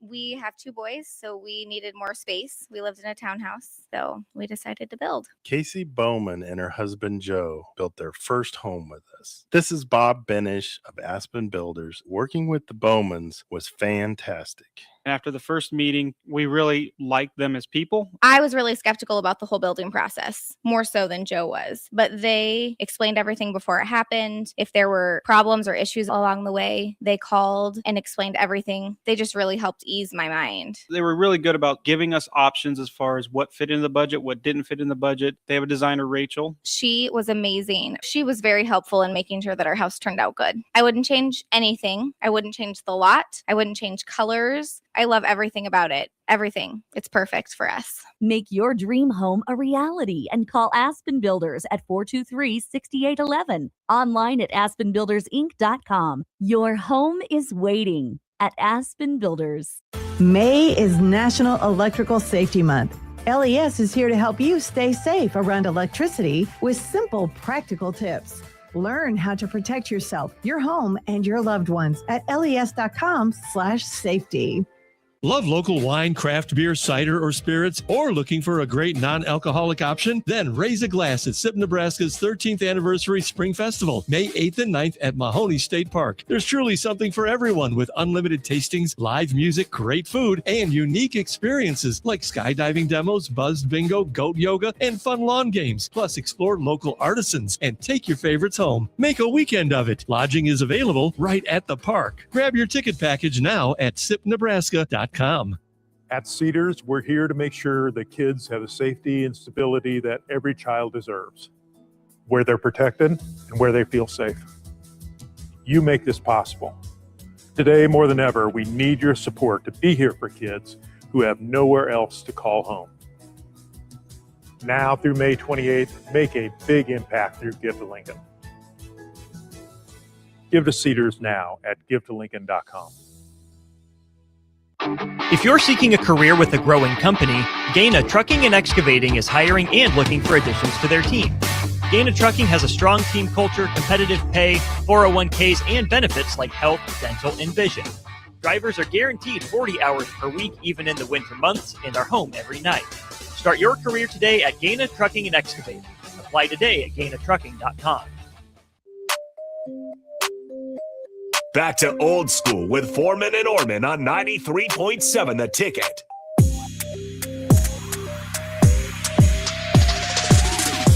Welcome back in. One final time for hour 2 of Old School. Got a full another hour of the show to go. Don't you worry. Austin Orman here. Big thanks to Evan Bland of the Omaha World Herald for stopping by, chatting some Husker baseball, as he does Wednesdays at 4:30 here on the program. Tristan Gomez will be along momentarily to talk some more Nebraska athletics. A scalding article in USA Today regarding Nebraska's decision to extend Matt Rule. We'll break that down for you. Some major injuries across Major League Baseball have started to pile up. Some real big-name players are on the shelf. What does it mean for their futures and their team's futures? Some more trivial minor injuries across baseball. On the Royals front, Carlos Estevez made his rehab appearance in Omaha today, but after recording 2 outs, he was visited by a trainer and exited with shoulder discomfort. Velocity remained down. Carlos Estevez was struggling to touch 90 in spring training, barely got there in his one appearance in Atlanta, where he gives up the walk-off grand slam in the season opener, immediately heads to the injured list, and today in Omaha struggled to touch 90 yet again. This is the guy that led the American League in saves last season. Kind of walked the tightrope at times for the Royals, but having him in the 9th inning tied a lot together for that Royals bullpen. So we will see what the future holds for Carlos Estevez. And we have our first, at least the first one that I know of, kind of off-the-wall, wacky baseball injury. Seems like we get a laundry list of these every year. And speaking of laundry, this one did happen somewhat domestically. Matthew Boyd of the Cubs, about an hour ago, it was announced that he is going to have surgery on his left meniscus. It was an injury that he sustained while playing with his kids at his house. He was sitting down to play with his young kids, and he tore his meniscus and is out for the foreseeable future. Just trying to be a good dad. Got a chance, got a morning to play at home with the kids, and it bites him in the butt. Life isn't fair. Good on you, Matthew Boyd, professional major league pitcher, spends the year jet setting around the country and throwing a little baseball. You tried to play with your kids. You did the right thing. Dads out there, don't let it hamper you. Still go play with your kids. They're fun. They're great. I'm blessed with 2 of the best. Shout out to my 2 little boys. Shout out to my wife. Shout out to the babysitters that take care of them, Mimi and Gigi. Really big shout out to them. Appreciate them. Can't wait to go home and play with my kids again. They're fun. They stopped by the station last week, too, which was really cool. Thanks to my wife for doing that. Let's go to break. We'll reset. We will talk some Nebraska football, especially Matt Rule. USA Today, not pleased with, not thrilled with, not understanding why Nebraska would offer Matt Rule the extension that it did. That's the topic leading off hour 3 of Old School, brought to you by Graham Tire. Watch Old School live on Facebook, YouTube, or Twitch. Old School with Foreman and Orman on 93.7 The Ticket and theticketfm.com. If you're seeking a career with a growing company, Gaina Trucking and Excavating is hiring and looking for additions to their team. Gaina Trucking has a strong team culture, competitive pay, 401ks, and benefits like health, dental, and vision. Drivers are guaranteed 40 hours per week, even in the winter months, and are home every night. Start your career today at Gaina Trucking and Excavating. Apply today at GainaTrucking.com. Hi, Sean Callahan here for Koppel Chevrolet GMC. And wow, what a great spring it has been here. We've had record sales happening at Koppel. And to show our appreciation, Koppel is giving out employee pricing on select new models. Yes, you heard that right. Employee pricing is happening right now at Koppel on select new models. So please stop on in the store and see the team, or check us out online at koppelcars.com. You'll be glad you did. Some rebates to dealer. At Schwezo Construction, safety isn't just a policy, it's a promise. Build with us. Work safe, go home proud. We're hiring skilled craftsmen, laborers, concrete workers, and steel erectors who value quality work and a team that has your back, on and off the job site. If you're ready to be part of a company where your safety and success come first, visit Schwezo.com. That's SCHWISOW.com and apply today. Schwezo Construction. 40 years strong and still building the future. At Cedars, we're here to make sure that kids have the safety and stability that every child deserves, where they're protected and where they feel safe. You make this possible. Today, more than ever, we need your support to be here for kids who have nowhere else to call home. Now through May 28th, make a big impact through Give to Lincoln. Give to Cedars now at givetolincoln.com. This is Lincoln's home for sports talk on the FM dial. Also online at theticketfm.com. On the internet. KNTK FM Firth, 93.7 The Ticket. Attention Lincoln riders, mark your calendars and get your gear ready. This is the weekend you've been waiting for. The official Honda factory demo truck is rolling into Nebraska for a massive 2-day event. This Friday and Saturday, May 8th and 9th from 10 a.m. to 5 p.m. daily, the big red Honda Semi will be at Rod's Power Sports in Southwest Lincoln, unloading a fleet of 22 brand new 2026 motorcycles. Experience the legendary Gold Wing, the adventure-ready Transalp, or the high-performance CBR sport bikes. They're all here and ready for you to ride. Bring your gear and your motorcycle endorsement because these test rides are free. Plus, just for completing a ride, Honda is handing out $250 in Demo Bucks coupons. You can use those savings toward any new, unregistered Honda two-wheeled motorcycle anytime within the next 30 days. At Rod's, it's a party for the whole family. We'll have free refreshments all weekend long with fresh brats served on Saturday. Saturday is also Family Day. Bring the kids out for fun games and activities while you check out the new lineup. Rod's Power Sports, 1030 Saltillo Road, your only Level 5 Honda powerhouse in Nebraska. For your safety, read the owner's manual and always wear a helmet and eye protection. Honda motorcycles are for riders 16 years and older.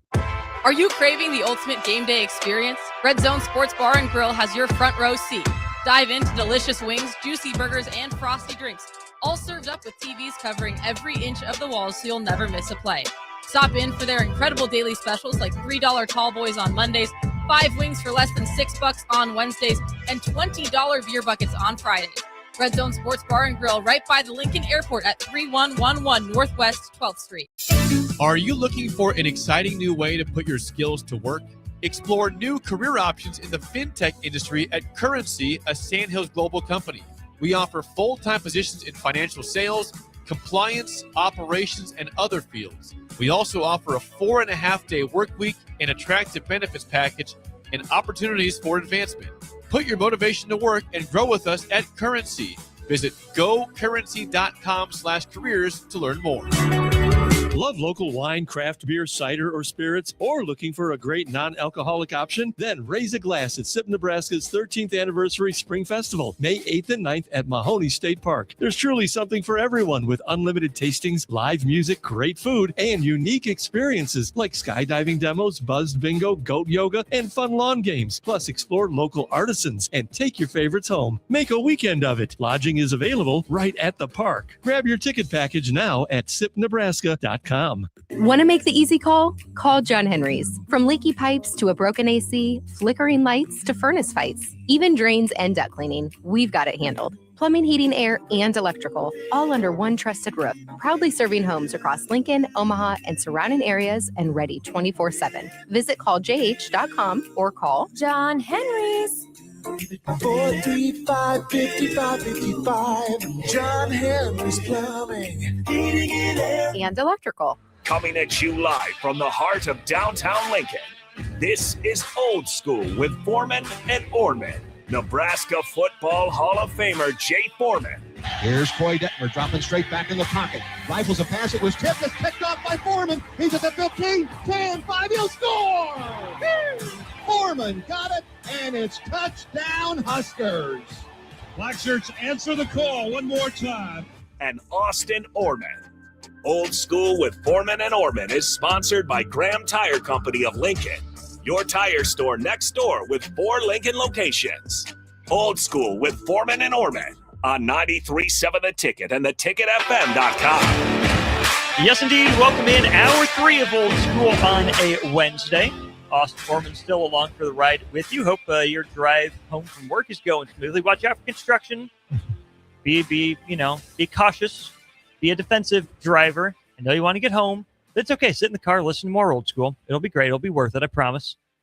Austin Norman here, Tristan Gomez over there. And I said it right. I had to talk myself through it all break because, Tristan, we were asking people, and I'll ask you this question momentarily, your favorite athlete from your team's championship roster and your favorite athlete that was never on your favorite team. And I think it was Starkey and Bennett brought up the name Johnny Gomes, who has maybe the most legendary parade speech of all time. I get chills when I think back to it. Yeah. So if I call you Gomes, it's because someone said Johnny Gomes, not because I'm trying to be a jerk. I promise. Understandable. Thinking about my teams, growing up, I was always, it's crazy, I was a Red Sox fan, which doesn't make a whole bunch of sense, but Big Papi David Ortiz was my favorite player easily. Sure. And so he was the guy that I just rooted for. And as a big left-handed hitter, I was like, this guy is the man. And so there's a few guys on like the Red Sox I can think of. If I think back to like 2018, I have to go with Mookie Betts as my favorite player. I mean, just a very likable guy. And then I'm trying to think of who I would have as just like a guy I'd love to watch, but has never been on my teams. Like, I'll be honest, I'm a huge Aaron Judge fan. I love Aaron Judge, but I hate the Yankees. And so like it's a tough decision there. I mean, honestly, maybe Red Sox fans are going to be like, you have to hate Aaron Judge, but I like him as a person and as just a leader. But I guess those are my guys. I have to admit, there was a time that I didn't like Mookie Betts for the same reason I didn't like Bryce Harper, because people actually thought they were as good as Mike Trout. Mike Trout is without a doubt my favorite player ever to not play for my team, and was probably my favorite athlete until Bobby Witt Jr. came along. And so as soon as, Harper had his run and he and Trout are going back and forth, and here comes Mookie and the Red Sox are playing well. Mookie Betts. And no, he's not better than Mike Trout. You stop it. That's my guy. Yeah. But I've grown into Mookie respect and Bryce Harper respect. I think a lot of people at the time, like Mike Trout was just the man. And I think Bryce Harper maybe just had a little bit more flair or a little bit more swagger while Mike Trout just went out and did it. And so I think there were some people that just like the baseball casuals were like, Bryce Harper is so sick. He's always like, he's got the bat flips. He's hitting 400-foot bombs, and he's on the Nationals, which no one ever roots for the Nationals. Well, he was the chosen one. Trout was under the radar. Yeah, and I think Mike Trout is just one of the most like humble people that has ever played the game of baseball for how good he is. So Mike Trout's another guy that I wish, which we can get into, we will next segment, which I wish he could hopefully live out his career somewhere outside of Anaheim. 6296 says, I grew up a Yankees fan. Now I'm a Royals fan, but I really liked Curt Schilling, Johnny Damon, and the Greek god of walks, Kevin Youkilis. Youkilis is another guy that was just sweet. Bat waggle and all, and the beard and everything. Yeah. Shout out Kevin Youkilis. Speaking of flash, speaking of flair, does it seem like Nebraska football is trying to go that way? Or do they need to just be the humble superstar? USA Today, Matt Hayes wrote an article. And if you're on stream, you see the title. If you're on radio, I'll read it to you. Nebraska mortgaged its future on Matt Rule. Now comes, not the hard part, now comes the hope part. Here's the problem with this hope thing at Nebraska, Hayes writes. It's not a plan, but that's what's left for the Huskers in year 4 under coach Matt Rule. A crossroads season with a new quarterback and a new vision, and a contract extension based on hope, that in a mortgaged future. Don't blame Rule for his extension in the middle of last season when Penn State may or may not have been interested in Nebraska bit.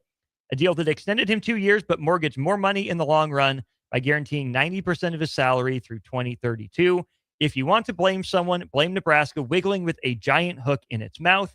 If the agent of a coach with a 19-18 record says he's thinking about leaving for his alma mater, you say you do what you must and take another swing at hiring someone who can, how can I say this with a simple bare bones ask, beat Iowa. We'll get into more of this article here. But Hayes says, you don't just offer up an extension and hope it works and hope he's the one. Hope you're not staring at a $63 million buyout at the end of this season, or a $54 million buyout at the end of 27, or a $44 million buyout at the end of 2028, all of which would be more expensive than any other buyout this side of Jimbo Fisher and Brian Kelly. A lot there, a lot to chew on, a lot of numbers. I can see where this article came from, though, Tristan. If you look at things from a national perspective, Nebraska has been 5-7, 6-6 with a bowl win, 7-5 with a bowl loss. 19-18 ain't pretty. And this guy has 90% of his mega deal guaranteed. And you just got extended because you got spooked. I can see where this article is coming from. I don't know if I 100% agree, but right now, is hope the strategy at Nebraska? Or do you see anything pointing to, hey, here are the building blocks that maybe someone on the national perspective might miss. Yeah, I think the University of Nebraska for a few years, ever since, Bo Pelini got fired, is you brought in Mike Riley. That didn't really work out. You're bringing Scott Frost. You think he's going to be the chosen one and he's going to come back to his alma mater. He's going to turn everything around. That didn't work out. And so I think Nebraska has this thing now that is, when we hire a guy, we need to get it right, and we need to give them some time to hopefully turn it around. Matt Rule gets them to a bowl game. They win that first bowl game. Are Husker fans excited about that? Absolutely. Are they satisfied? By no means. And so did Matt Rule do enough to really earn that extension, or did Troy Dannon give him that extension out of fear of him going to Penn State? If James Franklin doesn't get fired from Penn State, does he get that extension? Yep. Which I don't think so. I think everyone would agree. There's no shot. And then also, if you're, Troy Dannon in the athletics department, are you really saying if Matt Rule leaves us, we are not going to be okay? We can't find anyone better. We can't find a better hire. And so I think now, just looking back at it, in the heat of the moment, maybe it was, oh gosh, we don't want to lose our guy. But now you go, oh gosh, we're kind of stuck. And hope is our strategy now. Hayes goes on. Hope has averaged 6 losses a season at Nebraska and has produced 3 NFL draft selections in 3 years, all 3 after the 2024 season. Hope canceled a 2026-27 home-and-home series with Tennessee last September because of stadium renovations. Hope replaced those non-con games with Bowling Green and Miami. Hope is 0-8 against ranked teams. A 2-34 record does not Hope make sun. Hope is another season, another loss to bitter rival Iowa, which of course coincides with Hope and a 2-10 record in November. We can look at the fall of the Nebraska program from any number of angles: poor coaching hires, poor recruiting, poor culture, poor player development. All have played a role. None have had more impact than the failure to recruit, high school or transfer portal, and develop an elite quarterback. The game revolves around the position, the undeniable fuel of winning programs. Again, I think a fair critique. The first quarterback that Matt Rule had at Nebraska was Jeff Sims. Then it was Heinrich Haarberg. Then it was Chubba Purdy. And then, okay, Nebraska solved the position. They're good to go. Dylan Raiola's in the fold. Here's an improvement. Wasn't everything. Was better as a sophomore, but still not everything. And we don't have to rehash and relitigate the entire Dylan Raiola saga and tenure here at Nebraska. But I also think that's fair, is that they haven't identified their guy going into year 4. What did Matt Rule talk about during his time at Temple, in his time at Baylor? Well, when I was at Temple, we played PJ Walker as a freshman, took his lumps, took his growing pains. He was dang good by the end of it. At Baylor, it was, I started Charlie Brewer. It was rough at the beginning, but look what he grew into, all Big 12 caliber quarterback. Hasn't been able to find or develop that guy at Nebraska for whatever reason. Maybe it's coaching, maybe it's development, maybe it's a guy's just not out there for Nebraska. But it's striking that he was able to find one at Temple, able to find one at Baylor, and he hasn't yet. And so you pin, to use the word from the article, so much hope on Dylan Raiola. But what did you surround him with? You surrounded him with hope that he could elevate everyone around him. There were not the pieces around Dylan Raiola ready for him necessarily to elevate. No, here and there, but certainly not across the roster. Yeah, I mean, I think when you think of freshman quarterbacks in college football, it's hard to be a good freshman. It's hard to start, especially when you get into Big Ten play and you're playing at huge stadiums or playing against really good opponents. But yeah, I don't think Dylan Raiola really had the weapons. I mean, like you said, only 3 top round draft picks in the past few years. And you think about that and you go, well, that means that he wasn't surrounded by the guys that could give him success. And so maybe it was different at Temple and maybe different at Baylor. And maybe it's just that you're playing in the Big Ten conference now and it's a lot tougher to really win games. But at this point, as Nebraska has always talked about, yeah, we want to be a developmental program. We want to bring guys in and we want to get them so by the time they're juniors and seniors, they're ready for the draft. They're ready to, go to the combine, do all this. But we just haven't seen that. And then I think going into this season where you look at, the roster and the recruits, not a whole bunch of guys coming out of high school. You kind of thought they were maybe going to hit the transfer portal a little bit harder. And we didn't get that. And, you have a new quarterback now, most likely in Anthony Calandria. I think a lot of people have decided that he's going to be the guy.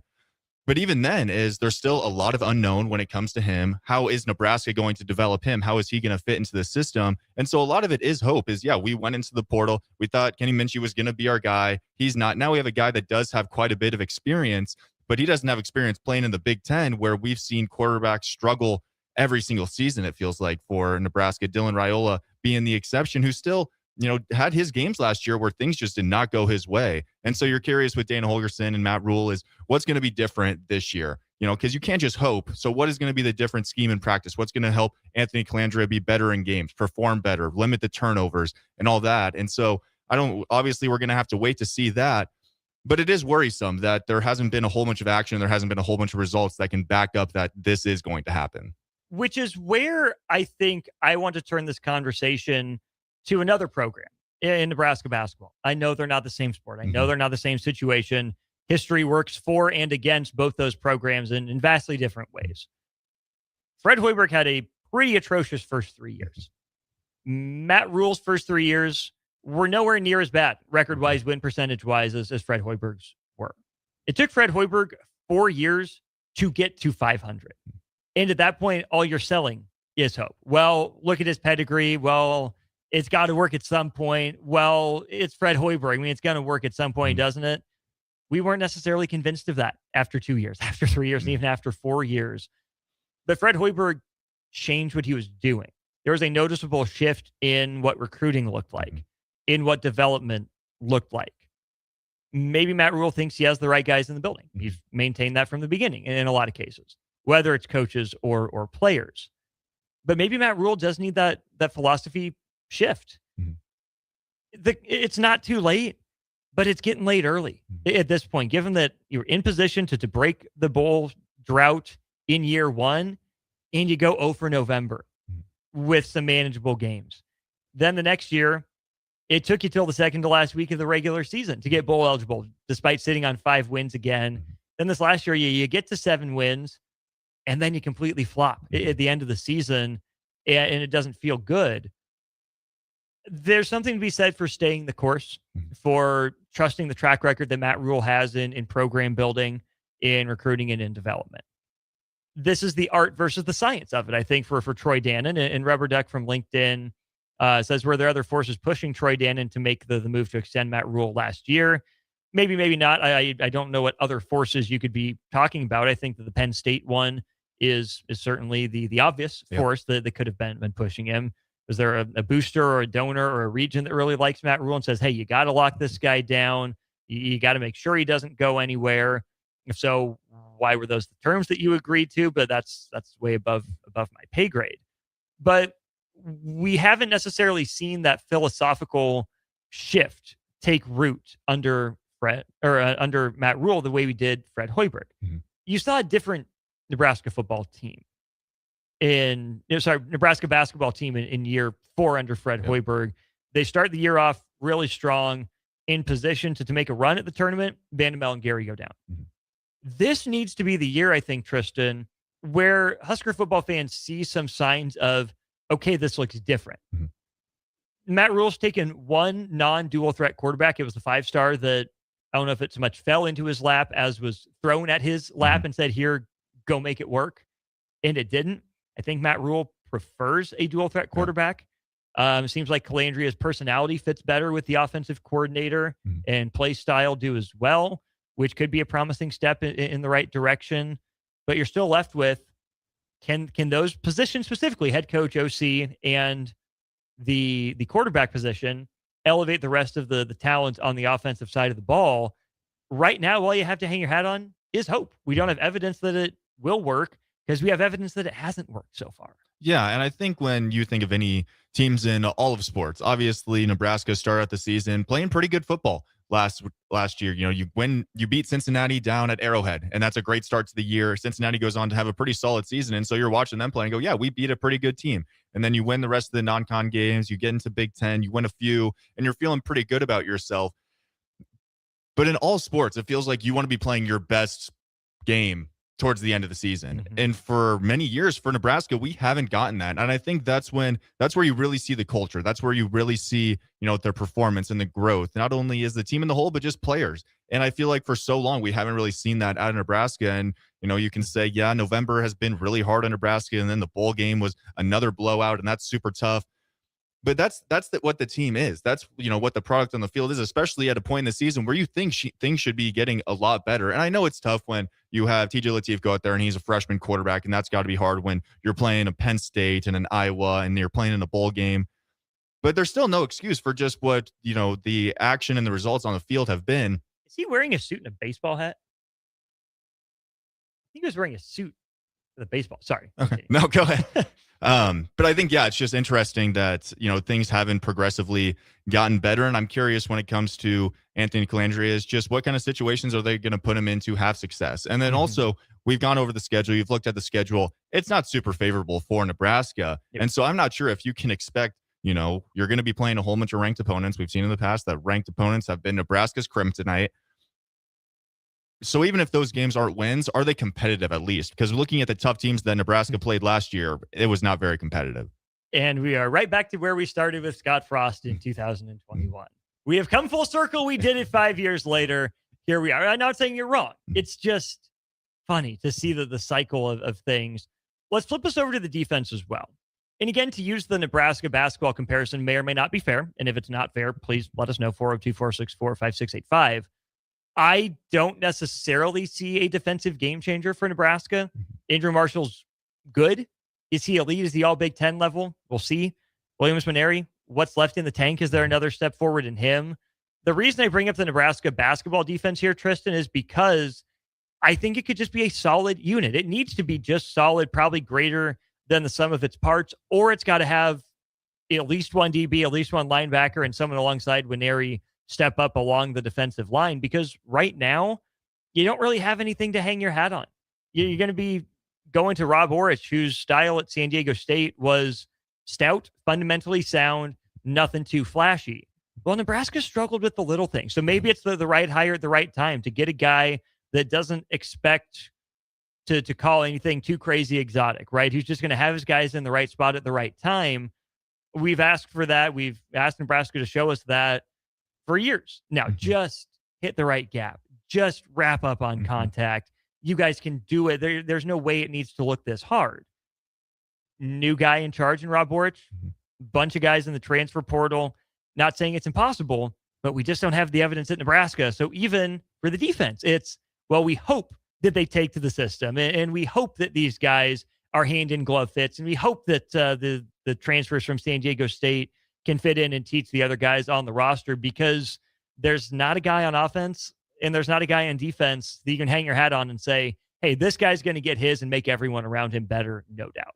Yeah, you think of just not this past year, but the year previous when you had Nash Huntmaker and you had Ty Robinson, you had guys that were run stoppers. They were playmakers on that defensive side that put Nebraska in a whole bunch of games they possibly shouldn't have been in, because their defense and their run stopping ability was unbelievable. And then last season, we saw missed tackles. We saw the struggle in the run game or stopping the run game. And so when you think now to this roster this year, where you probably don't, at the top of your head, have a guy that you just go, he's going to be unbelievable. He's going to stand out amongst the rest. You're going to have a defense that is just really put together, really fundamental, does the little things right, and then makes tackles when they're needed to be made. And you have to diminish the big plays. And so if Ulrich can do that, then I think that's what you can hope for out of this Nebraska defense. But it brings us back to what we started with, is you're kind of just hoping. We don't know. We haven't seen the results. You have to wait and just hope that that's going to be the case. USA Today says Anthony Calandria has quarterback play from last year that could move beyond a brutal schedule and into a breakout season, especially with one of the best offensive lines in the Big Ten. We hope. Haven't seen it necessarily. We'll see. In a defense that returns nearly 60% of the snaps from a group that finished 30th in the nation in total defense. So there's your hope, which is all you can ask for at this point, especially with $63 million riding on it. There's a lot of hope, I think, involved in Nebraska football's plans right now from the outside. I would, not to use the word of the segment, I would hope that if you walk into the new football facility, I know it's the all-sport facility, it's the football facility, come on, and you talk to the coaches, they would be able to lay out a coherent blueprint. But I talked with Brian Munson on Monday about recruiting. It seems to me that Nebraska is going after some of these big name players to try and paper over some of the other deficiencies. Hey, look at we're involved with this guy. We have to focus on him. He can be a program changer. Well, all this stuff's working against you. You don't land him. So your gambit failed. One guy is not going to change the fortunes of this roster. And I phrased it this way, Tristan. Nebraska just needs the class of players, the group of guys that just says, we've had enough. We're done. It's a glass ceiling for a reason, right? Not like you're bumping your heads up against, stainless steel or titanium or something. There's no reason Nebraska can't be better. I think Husker fans are still waiting for that group of players. Maybe it's, a certain recruiting class. Maybe it's just one team that, can't prove it for another, 4 months minus 1 day. Now is when they'll take the field for the first time. But at some point, some group of players for Nebraska has to step in and break the cycle. And it's not going to be easy, but it's also going to take more than hope.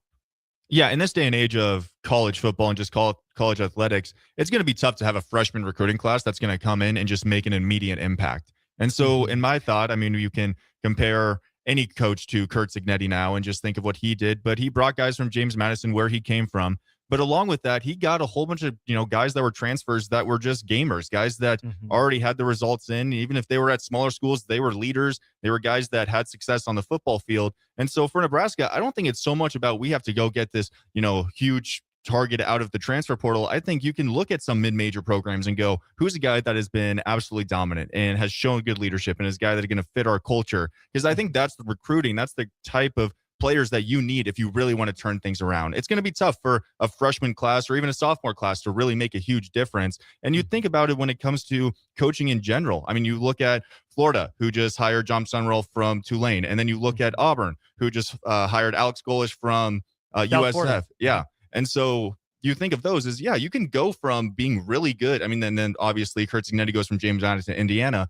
You can look at so many different times where it's worked out to have just winners, to have great guys, to just have people that fit into the culture, show up places and have success. And I think that's the same exact thing for players. And I think Nebraska just hasn't done that yet. But I think after watching a few other programs, really dive into the transfer portal, that could be different for Nebraska going forward. But you can't expect to just get the big guy, the huge star. It's going to have to be a group of just leaders and guys that fit the culture. You got to earn it. Talent like that will drop into your lap once you've deserved it, once you've earned it. I wondered if this wouldn't be the year for the philosophical shift in terms of just seeing what you had on the roster. Is what we want to do working? Do we see signs from the young guys? Which ones are sinking? Which ones are swimming? Now they're out. Nebraska chose to go. It chose to dive fully into the transfer portal, which I get they were always going to do in this day and age, but it's a fine transfer portal class. You hope it ends up a little bit underrated, but nationally not necessarily moving the needle. Even though the highest profile additions are quarterback from a mid-major who last you saw him at the Power 5 level, throwing interceptions, once or twice a game, and guys from a really good defense at the Group of 5 level, and again, that's not a knock on those guys, but that's going to be the outside perception. Did Nebraska do enough? Did Nebraska take the right tack? I'm not sure. All Husker fans can do right now, I think, to the article's point, is hope. Because where's the evidence that this is going to work? We're still waiting to see it. He's Tristan Gomez. I'm Austin Norman. We are, to Eric's chagrin, going to talk some more baseball. Some major injuries across baseball, but one player is healthy. We brought him up before. Is now the time to move him before injury potentially strikes again? We'll talk some Major League Baseball injuries and more next on Old School, brought to you by Graham Tire. You're listening to Old School with Jay Foreman and Austin Orman. Download the mobile app and listen wherever you are on 93.7 The Ticket and theticketfm.com. We have 2 boys, so we needed more space. We lived in a townhouse, so we decided to build. Casey Bowman and her husband Joe built their first home with us. This is Bob Benish of Aspen Builders. Working with the Bowmans was fantastic. After the first meeting, we really liked them as people. I was really skeptical about the whole building process, more so than Joe was. But they explained everything before it happened. If there were problems or issues along the way, they called and explained everything. They just really helped ease my mind. They were really good about giving us options as far as what fit in the budget, what didn't fit in the budget. They have a designer, Rachel. She was amazing. She was very helpful in making sure that our house turned out good. I wouldn't change anything. I wouldn't change the lot. I wouldn't change colors. I love everything about it. Everything. It's perfect for us. Make your dream home a reality and call Aspen Builders at 423-6811. Online at aspenbuildersinc.com. Your home is waiting at Aspen Builders. Rico here with HIS Auto Care at 70th and Van Dorn, letting you know HIS is a great place to bring your vehicle for service. With superior service bumper to bumper, we'll treat your vehicle like it's your mother's. Doesn't get any better than that. So call 402-488-8934 and HIS Auto will make you glad you did. 5% off, mention this ad, and for sure your mother will be proud you called. 402-488-8934. 8934 HIS Auto Care, 70th and Van Doren. God bless you. At Schwezo Construction, safety isn't just a policy, it's a promise. Build with us. Work safe, go home proud. We're hiring skilled craftsmen, laborers, concrete workers, and steel erectors who value quality work and a team that has your back on and off the job site. If you're ready to be part of a company where your safety and success come first, visit Schwezo.com. That's SCHWISOW.com and apply today. Schwezo Construction, 40 years strong and still building the future. Are you looking for an exciting new way to put your skills to work? Explore new career options in the fintech industry at Currency, a Sandhills global company. We offer full-time positions in financial sales, compliance, operations, and other fields. We also offer a 4.5-day work week, an attractive benefits package, and opportunities for advancement. Put your motivation to work and grow with us at Currency. Visit gocurrency.com/careers to learn more. Hi, Sean Callahan here for Koppel Chevrolet GMC. And wow, what a great spring it has been here. We've had record sales happening at Koppel. And to show our appreciation, Koppel is giving out employee pricing on select new models. Yes, you heard that right. Employee pricing is happening right now at Koppel on select new models. So please stop on in the store and see the team or check us out online at koppelcars.com. You'll be glad you did. Some rebates to dealer. Graham Tire presents life's greatest adventures. Okay, take the worm, put it on the hook. Now bring your pole back and throw it forward. And just let the fish come to you. I got a bite! It's a big one, Dad! Great road trips start with great service. Graham Tire, your tire store next door, with 5 convenient Lincoln locations, getting you to the places that matter most. At Cedars, we're here to make sure that kids have the safety and stability that every child deserves, where they're protected and where they feel safe. You make this possible. Today, more than ever, we need your support to be here for kids who have nowhere else to call home. Now through May 28th, make a big impact through Give to Lincoln. Give to Cedars now at givetolincoln.com. Love local wine, craft beer, cider, or spirits, or looking for a great non-alcoholic option? Then raise a glass at SIP Nebraska's 13th Anniversary Spring Festival, May 8th and 9th at Mahoney State Park. There's truly something for everyone with unlimited tastings, live music, great food, and unique experiences like skydiving demos, buzzed bingo, goat yoga, and fun lawn games. Plus, explore local artisans and take your favorites home. Make a weekend of it. Lodging is available right at the park. Grab your ticket package now at sipnebraska.com. At Planet Fitness, we know how important it is to take care of both your mind and body. That's why now through May 15th, all new members get free massage amenities all month long, so you can reset, recover, and leave feeling stronger than when you came in. Join the club for just $1 down, $15 a month, and get free massage amenities for the month of May. No commitment. Deal ends May 15th. Planet Fitness. We're all strong on this planet. See club for details. Hey there, this is Paul Scheel, owner of High Electric. I want to thank our friends and loyal customers and introduce High Electric to those looking for a new electrician. We've been serving the Lincoln and Omaha area for over 30 years, from design to install, upgrades, and repair. If you are a homeowner or a small business needing some electrical work, call us at 402-466-6606 or check us out at hyelectric.com. We look forward to hearing from you. Life happens. Unexpected bills, tough choices. Your car needs repairs, but your child needs new shoes. What do you decide? At Nebraska Children and Families Foundation, they help families before small problems become breaking points. They connect parents to support so they can keep working, so kids stay secure, and so families stay together. Help Lincoln families thrive. Donate to Nebraska Children and Families Foundation through Give to Lincoln. Back to old school with Foreman and Orman on 93.7 The Ticket and theticketfm.com. Welcome back in. It is Old School. Austin Orman and Tristan Gomez with you. Brought to you by Graham Tire Company. Proudly serving the Midwest for more than 75 years with 4 Lincoln locations. It is Graham Tire Company, getting you to the places that matter most. 402-464-5685 5685. 2086 says, if I hear Hope one more time, I'm going to puke. Well, hopefully it doesn't come up again here on the show. Tristan, a major injury in Major League Baseball today. The Houston Astros got off to a really rough start to the season, and it gets even rougher as Carlos Correa is going on the IL, likely done for the season after an ankle surgery, continuing a trend in the later half of his career with injuries. Of course, this is a guy that the Twins balked at offering a contract to, that the Giants backed out of giving a contract to, and then who Houston ends up trading for at last year's trade deadline. They bring him in. He plays third base, of course, with Alex Bregman gone. Jeremy Pena at shortstop. Well, Pena's injured. Carlos Correa ends up moving back to the 6 hole, and he gets injured. It put up a win .2 above replacement in just 32 games this year. Had been playing pretty well to start the year. 787 OPS, 119 OPS plus, with 3 long balls and 8 doubles already. It's a guy that I'm still shocked is only 31 years old.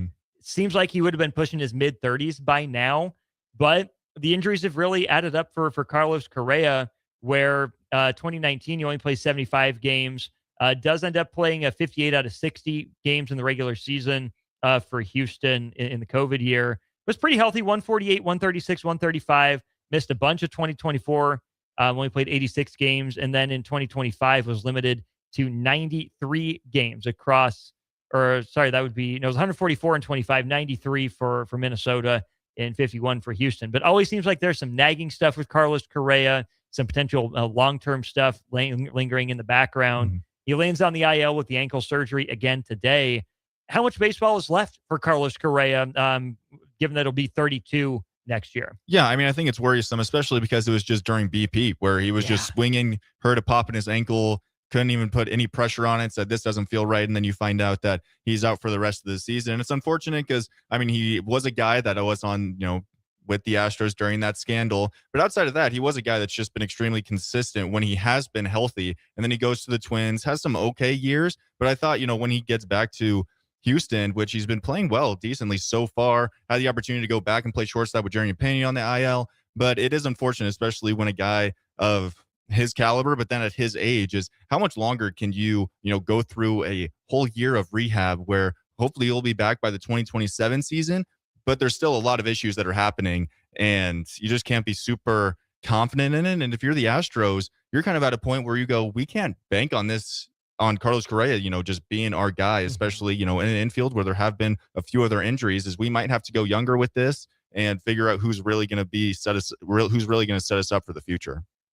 There's been a whole bunch of injuries like this across Major League Baseball. I was kind of shocked to see all the big names that are already on the shelf. Just taking the teams in alphabetical order, some of the names that stood out to me, Corbin Burns among them. For Atlanta, Ronald Acuna just went back on the injured list with a hammy. He's just expected to miss another week or so. Obviously, Spencer Schwellenbach with the Nebraska connection there for Atlanta as well. Baltimore, Heston Kierstead, Jordan Westberg, Ryan Helsley, Jackson Holliday, Trevor Rogers, Dean Kramer.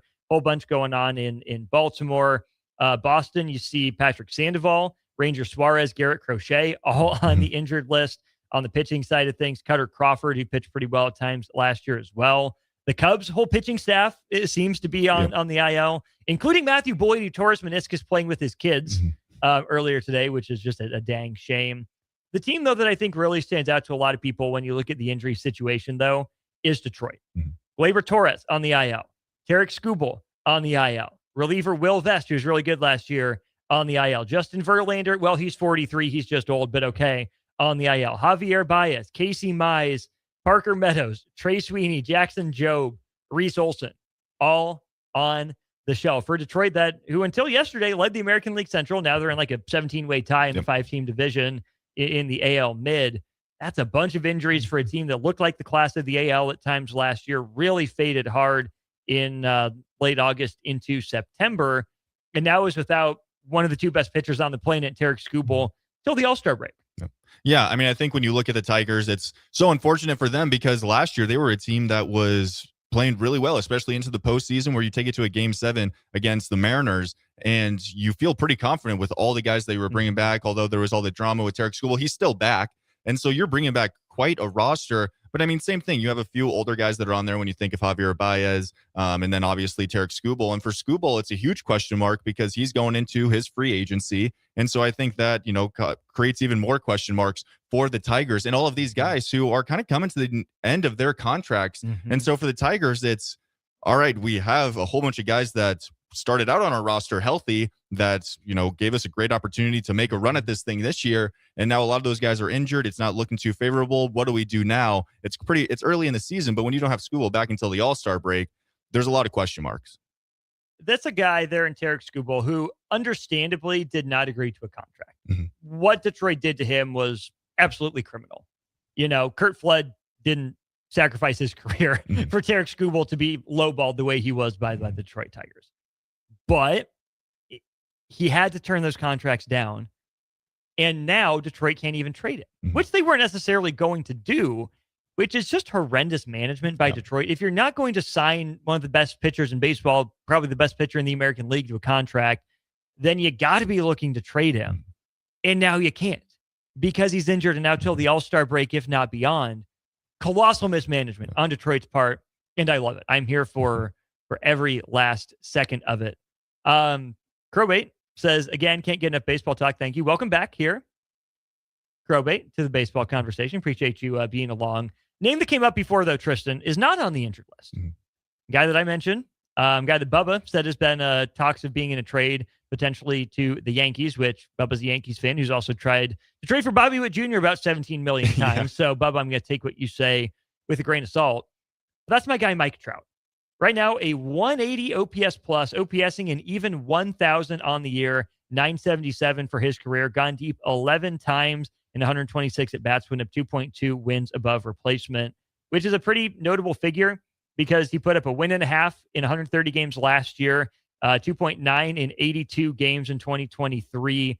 In 2021, 1.9 wins above replacement in 36 games, 1.8 in 53 in 2020. Hasn't been the same Mike Trout until right now. He's also leading all of baseball in walks drawn so far this year with 36 of them. Mike Trout looks like himself playing center field, DHing at some points as well. The Angels still continue to go nowhere fast. Is this the year we see them trade Mike Trout where he's at least recouped some of his value and is playing well? Yeah, I mean, if you're the Angels, I feel like you have to just take a step back, look back at Mike Trout's tenure there where you also had Shohei Ohtani. You had the two arguably best players in all of baseball, and you mismanaged them. You didn't get anywhere with them.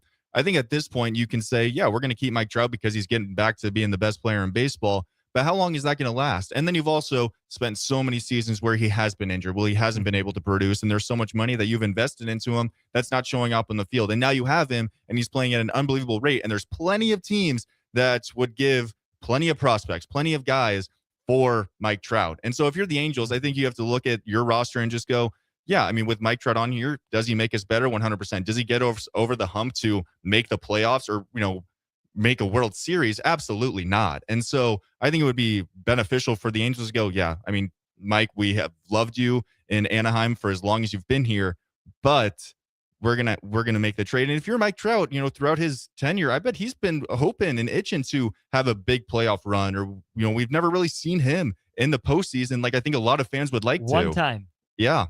Swept out by the Royals. Damn Royals. Pat myself on the back for that one. So if Mike Trout does get traded, Keith Law of The Athletic threw out some ideas.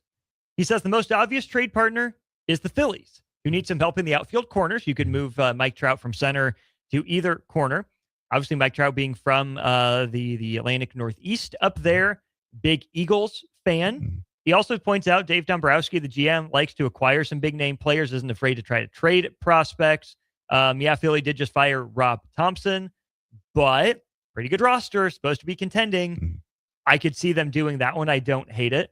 The Rangers, potentially, although they're in the division, as Keith Law points out. The Giants are listed as an option, the Yankees. The other one, though, goes to the Tigers.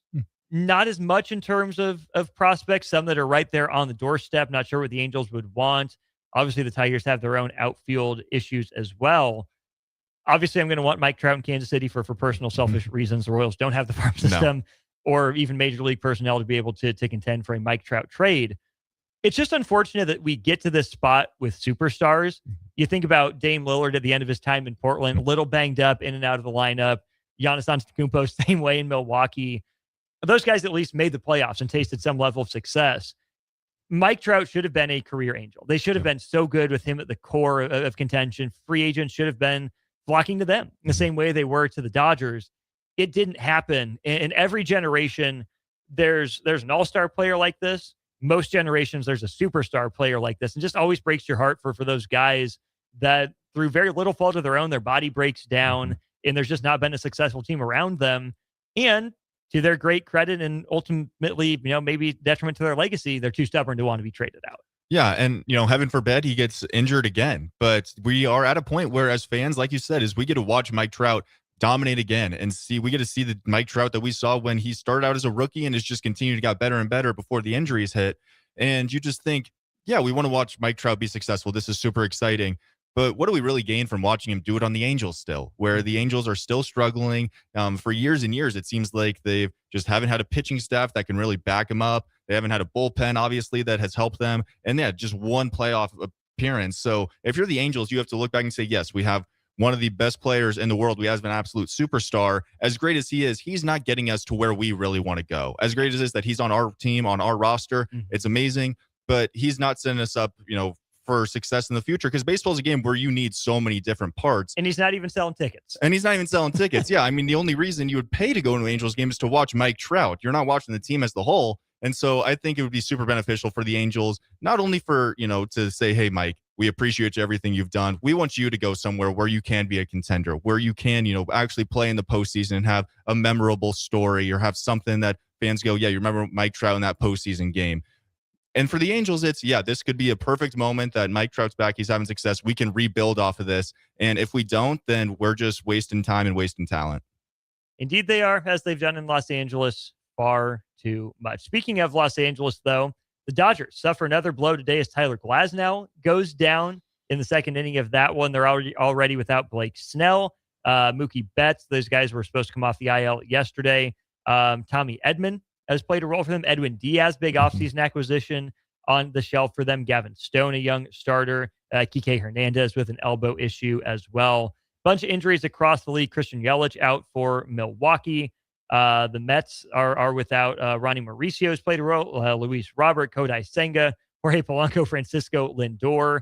Maybe they're just shutting it down and tanking it at this point with the way the season has started for them. So a lot of big-time injuries across Major League Baseball. Kind of putting a damper on things in the early season for way too many teams.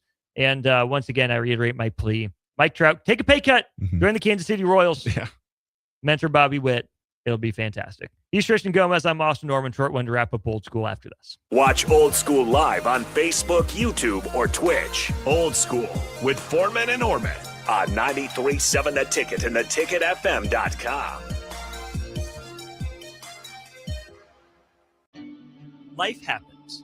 Unexpected bills, tough choices. Your car needs repairs, but your child needs new shoes. What do you decide? At Nebraska Children and Families Foundation, they help families before small problems become breaking points. They connect parents to support so they can keep working, so kids stay secure, and so families stay together. Help Lincoln families thrive. Donate to Nebraska Children and Families Foundation through Give to Lincoln. Game day experience? Red Zone Sports Bar and Grill has your front row seat. Dive into delicious wings, juicy burgers, and frosty drinks, all served up with TVs covering every inch of the walls so you'll never miss a play. Stop in for their incredible daily specials like $3 tall boys on Mondays, 5 wings for less than $6 on Wednesdays, and $20 beer buckets on Fridays.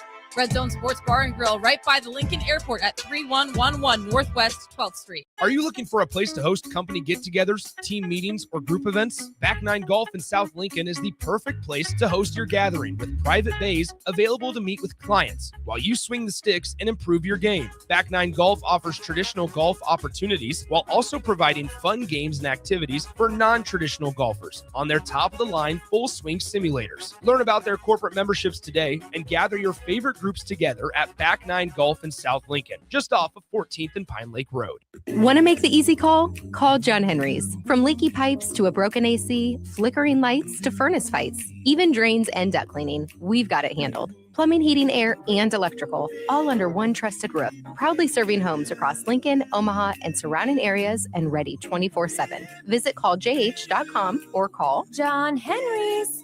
435-5555. John Henry's Plumbing, Heating and Air. And electrical. If you or anyone you care about is facing a family legal matter, call Cordell and Cordell today at 1-855-GET-LEGAL or visit CordellCordell.com to schedule your consultation. There's a lot on the line in divorce. This is Joe Cordell of Cordell & Cordell, the largest family law firm in the country, with over 35 years of helping clients navigate divorce. But being big doesn't mean less personal or less local. Our attorneys live and work in your community, and as neighbors, they understand the challenges your families face. Divorce touches all areas of your life: your home, savings, retirement, and of course, kids. So when you find yourself facing divorce, you need a partner you can count on. Visit CordellCordell.com to schedule your consultation. If you or anyone you care about is facing divorce, contact Cordell and Cordell today. With over 100,000 clients served, we understand the challenges you're facing on a personal level. Call Cordell and Cordell today at 1-855-GET-LEGAL. That's 1-855-GET-LEGAL. 1221 N Street, Lincoln.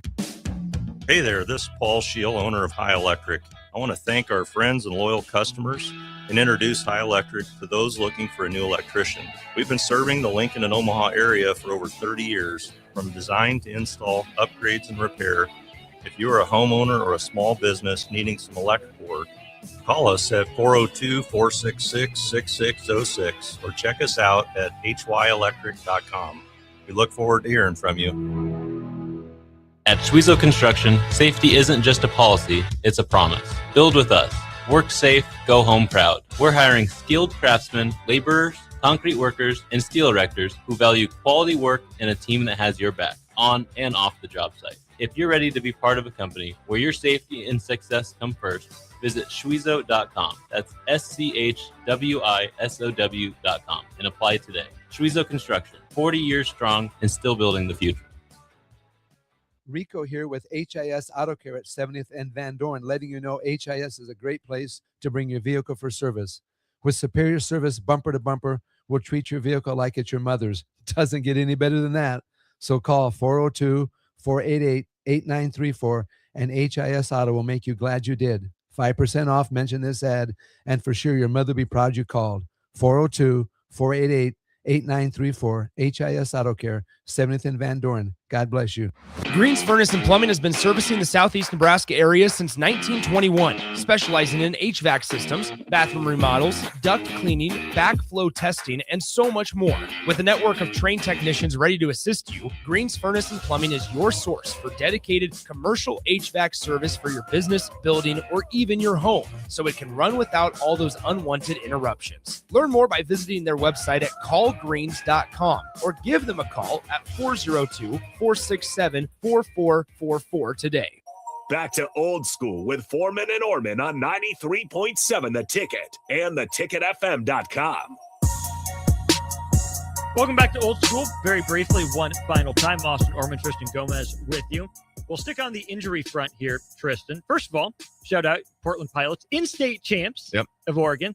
3-1 now on the season. Oregon State beats them, and they'll have one final showdown against the Beavs coming up in 6 days. But already a win over them under the belt, and 2 over Oregon, which leads us into the Oregon State injury news. Dax Whitney, sophomore superstar for the Beavers, out with the Tommy John surgery, suffered just under a week ago.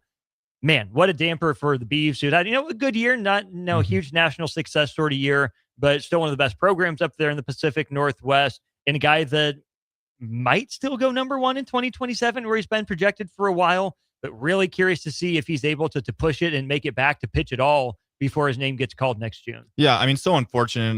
Watched him pitch last year in regionals and in super regionals, and he was just unbelievable. He's one of the most consistent pitchers, I feel like, in college baseball. You know what you're going to get out of him on a Friday night, and it's so unfortunate. But I think for so many guys, especially of that caliber, with the technology nowadays, and there's a few guys that I've talked to that are like, yeah, you kind of want, like, you guys are like, yeah, you just get Tommy John and then you're going to throw even harder and you're going to be even better when you get back. And they're like, that's the strat. Like they just put an artificial UCL in your arm and you're set. And so I think he will come back, and I think he still will be dominant. Super unfortunate though, just because he's one of those guys that is just a game breaker. I mean, he's a guy that if he starts for you on a Friday, especially in a regional or a super regional, you're feeling very confident you're getting game one.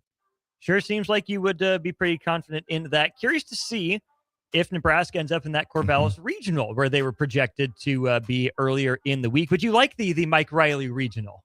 The Mike Riley regional, I didn't even think about that. I think Oregon State is an unbelievable place to play, especially first week of June or last week of May. Yeah. It's a hitter's ballpark, and if Nebraska's hitting as well as we have seen them throughout the season, excluding this past weekend, it's a great place and pretty favorable for Nebraska, especially as a 2 seed going, rather than going somewhere in the SEC, I believe. I was out there in Corvallis for the women's tournament a couple of years ago, and I was this close to getting to watch Travis Bazzana play, but there were media obligations. It was on the off day too. Yeah, he's hit a lot of home runs over my head, so he's unbelievable. You're familiar with what that swing looks like. Yeah, he hit 2 that day that I couldn't go to the game. So checks out. So be it. He's Tristan Gomez. I'm Austin Norman. We got the Royals on the air next. Keep it tuned to the streams for Ticket Weeknights. Graham Tire presents life's greatest adventures. Okay, take the worm, put it on the hook. Now bring your pole back and throw it forward. And just let the fish come